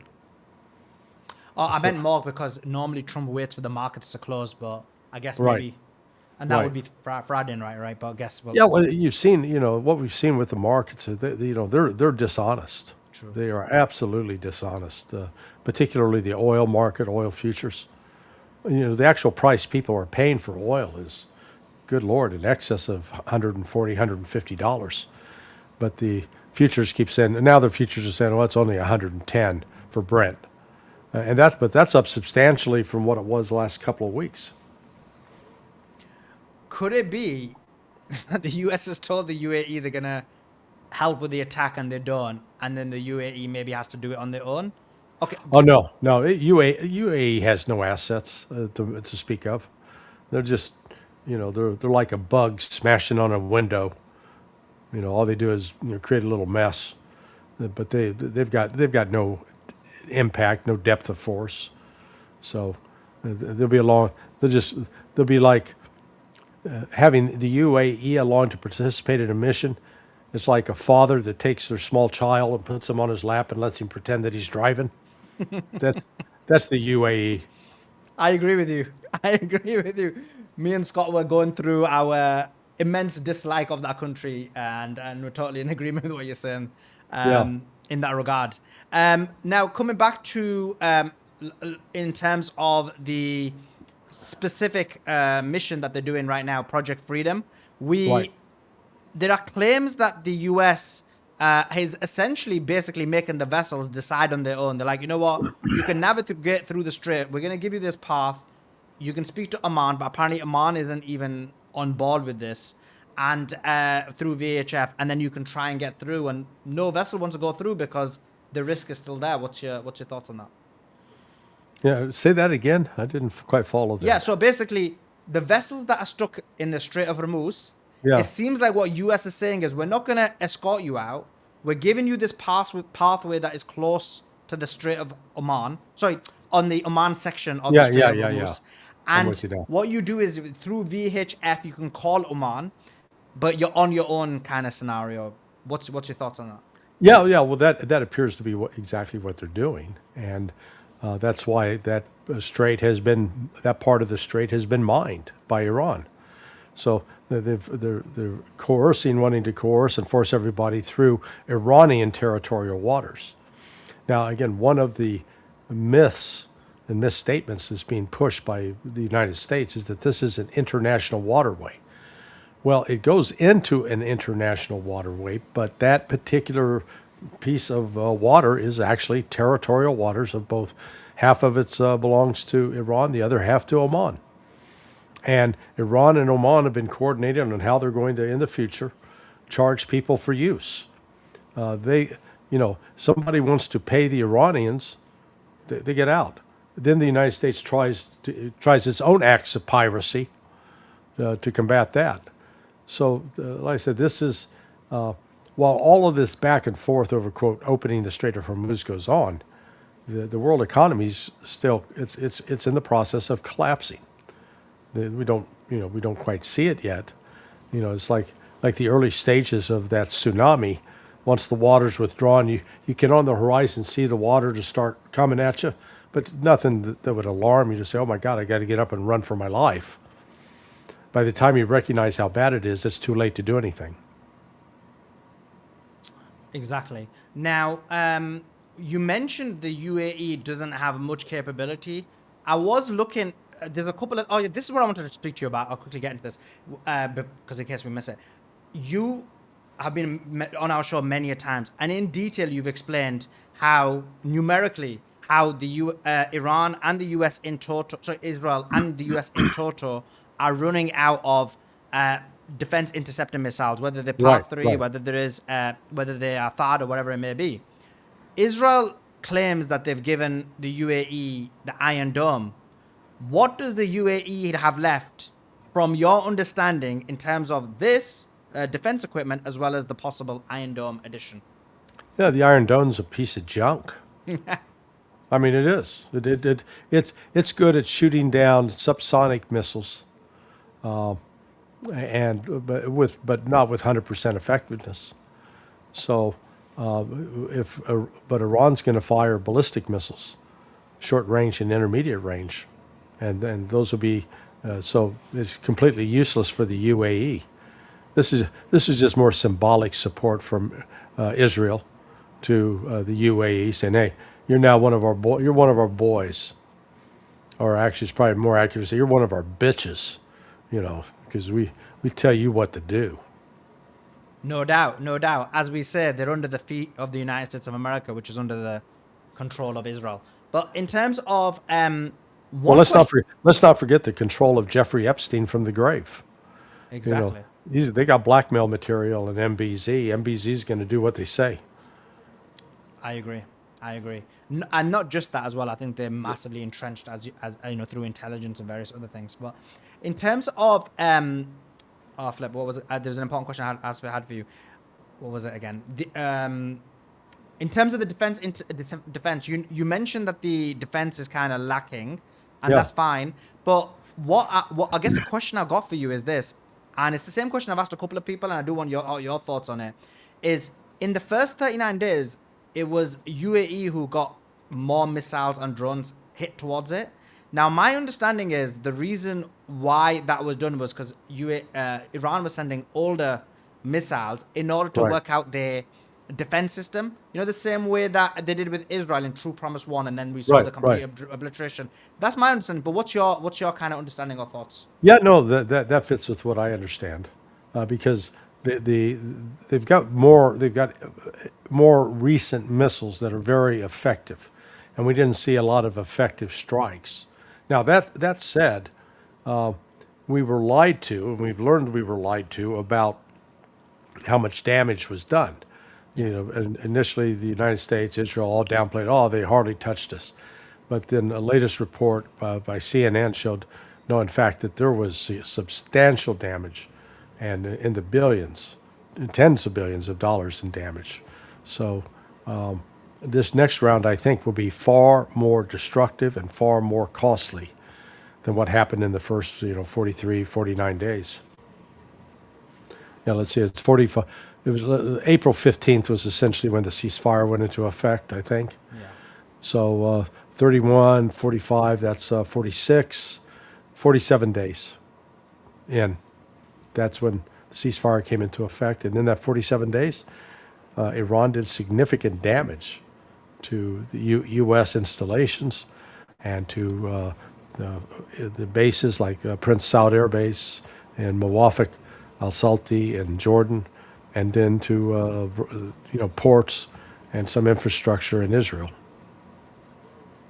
Yeah, no doubt. And we've seen the evidence of that in terms of the complete devastation that's occurred in the Middle East. If on May the 7th, the USA, Israel, and the UAE were to attack Iran, what would Iran's response be? Do you think it'd be largely directed at the UAE this time, or what do you think happens? No, it'll be comprehensive. It'll be massive. The UAE, and if anything's launched from Qatar, it'll be Qatar. Anything launched from Saudi Arabia, it'll be Saudi Arabia. Anything launched from Jordan, it'll be Jordan, and it'll be Israel. It looks like they are trying to keep the F-35s back, as far back from the front, like in Jordan.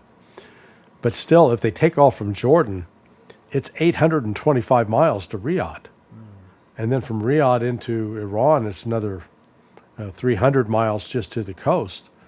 So there has to be that air refueling take place. And then for right now, the F-35s will use standoff munitions still, Tomahawks, JASSMs, which they don't have a whole lot of. If they try to sustain operations like that for another 2 weeks, then the U.S. weapons supply will reach a critical level. And even with the refueling, isn't it they need to refuel every like few hundred miles? Yeah, they've got a combat radius of 550. So, you figure you fly out. If you fly out 250 miles, you got to turn around. That's where you get turn around there, or keep flying. You're going to get refueled. So they get refueled at least twice to 3 times on one of these missions, if they're originating from, say, Jordan. Yeah, that's going to be highly problematic in terms of refueling. But if the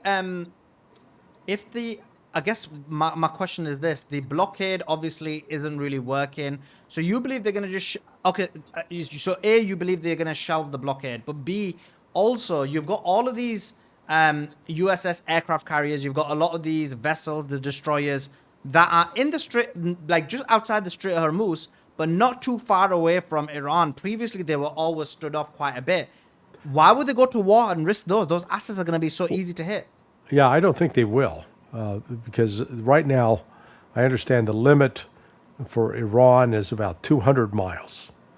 And that's based upon a guy, Simplicius, the thinker. He's got a Substack. I can't independently verify that, but I think he's done enough research to be confident with that number.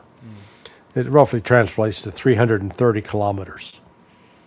That, remember, each of these carrier strike groups is accompanied by at least 4, maybe 5 destroyers, and like 3 destroyers and 2 cruisers, or 3 destroyers and 1 cruiser. So those ships, they're armed with either armed with Tomahawk missiles and or defense, air defense missiles. Well, they have to make, before they deployed to sea, they had to make a choice. How many of those air defense missiles are we going to put in, and how many offensive missiles are we going to put in? Because once you're at sea, you can't reload it. Once you're at sea, you're committed to that load. So this means that they planned for what they were likely to encounter. The problem with that is once they fire those, they're then going to have to withdraw from the area to go get reloaded. They'd have to go to probably Diego Garcia, possibly Karachi, but I doubt the PACs would let that happen. So it is, there are limitations. And then, if they're trying to run the blockade, if the ship you send out to intercept the blockade is a destroyer or a cruiser, well, that means you pull it off from its duty as guarding the aircraft carrier, which means the aircraft carrier is now more vulnerable. So that's what I say, this whole notion that they've done a blockade, they haven't stopped 150 ships, not at all, because they don't have enough ships to accompany those and keep control of them. Now, another element of this is as you mentioned, where will Pakistan sit? And what I mean by that is there seem to have opened trade routes with Iran. There's porting routes with Iran. On the other hand, yesterday, the Prime Minister of Pakistan came out and disavowed Iran's attack on the UAE. Well, it turns out that was false. Which is obviously false, yeah. But the question mark becomes, they actually have a defense pact with Saudi Arabia. If Saudi Arabia was to be hit, they'll be put in a quandary. How do you think they will react in this situation? Well, I don't think that they'll fulfill their defense obligations to Saudi Arabia, because the only reason Saudis will be attacked is because they are allowing U.S. forces to use their base to attack the United States or to attack Iran. And so you also mentioned that the F-35s are being held in, last question, F-35s are being held in Jordan. In the last wave of attacks, the first 39 days, Jordan was hit, but it wasn't hit immensely. It was probably the least hit. I mean, I'm looking at the stats, but I believe it was one of the least hit. If the F-35s are held there, also we saw a major movement of cargo ships, a major movement of military assets into Jordan in order to defend Israel. Do you think Right. Jordan's going to be hit a lot harder? Yes, I do, because they're part of the problem. And so all of this is designed to try to demonize Iran and make proclaim that Iran's the real radicals, and they're not. It's all a lie.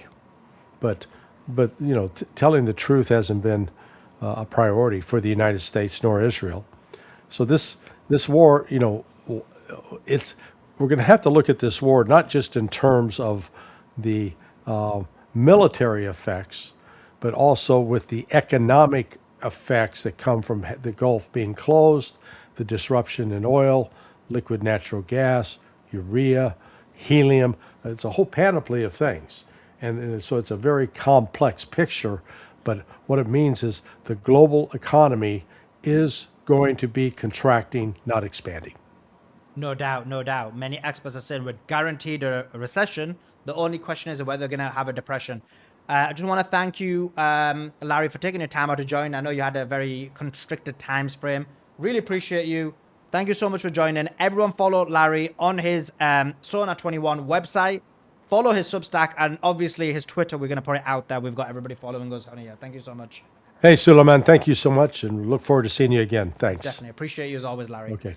Bye-bye. That was Larry Johnson. Really appreciate him. Really appreciate him a lot. There was a bit of a schedule issue, but he managed to still get us in and fit us in. So we really appreciate it. Great guy, great person. Guys, make sure you like this video. Make sure you share it. We've got loads of huge number of people watching. Everyone should be subscribed. Everyone should have your notifications on. We've got so many interviews lined up. It is unbelievable. So all the people on YouTube, like this video, comment on this video, share this video, let everyone know about it. Let's try and get as many people aware of this channel as possible. This is the channel to be. This is the channel for the interviews. Real news, real information coming out. You saw it. We were giving Larry Johnson the news and he was able to react to it live. It only happens on our show because that's what we're all about. So, guys, subscribe to the channel, like it, comment it. Give me your thoughts in the comments. Larry Johnson says, war starting May 7th. War is starting on Thursday, according to his sources. Give me your thoughts in the comments. Do you agree with Larry Johnson? Appreciate all of you. Like this video, comment on it, share it. Let your friends and family know about it. Everyone, please subscribe to the channel, and you have to have your notifications on or you won't know. Tomorrow, we've got Treater Parsi on. We're trying to lock down Professor Morandi for the timing, and we've got the debate with Rabbi Shmuley, and then Thursday and Friday lineup, I'm already setting it up as well, so it'll be really, really good. Like, comment, share, and subscribe to the channel. If you're on TikTok, if you're on YouTube, Insta, all the different channels, we're going to be ending this stream. We're going to be moving to the other stream. The other stream is going to be on the main channel, which is Suleiman Ahmed X. So make sure you're following that and you can come across there. If one of the team members can put that on the thing, that would be awesome. And that way we can get everyone across.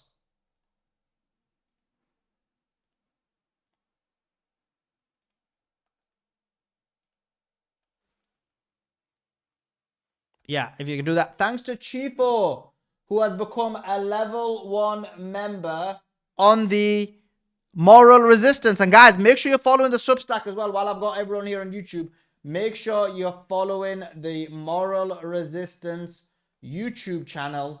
That would be awesome. Following the Substack. make sure you're following the Substack. Has anybody posted the other channel yet? No, they haven't. If someone could post the other channel on the YouTube chat, that would be awesome.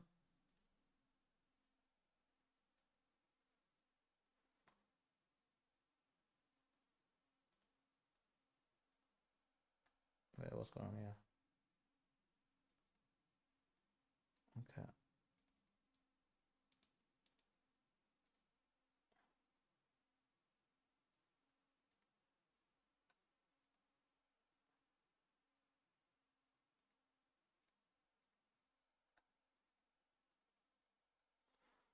Okay.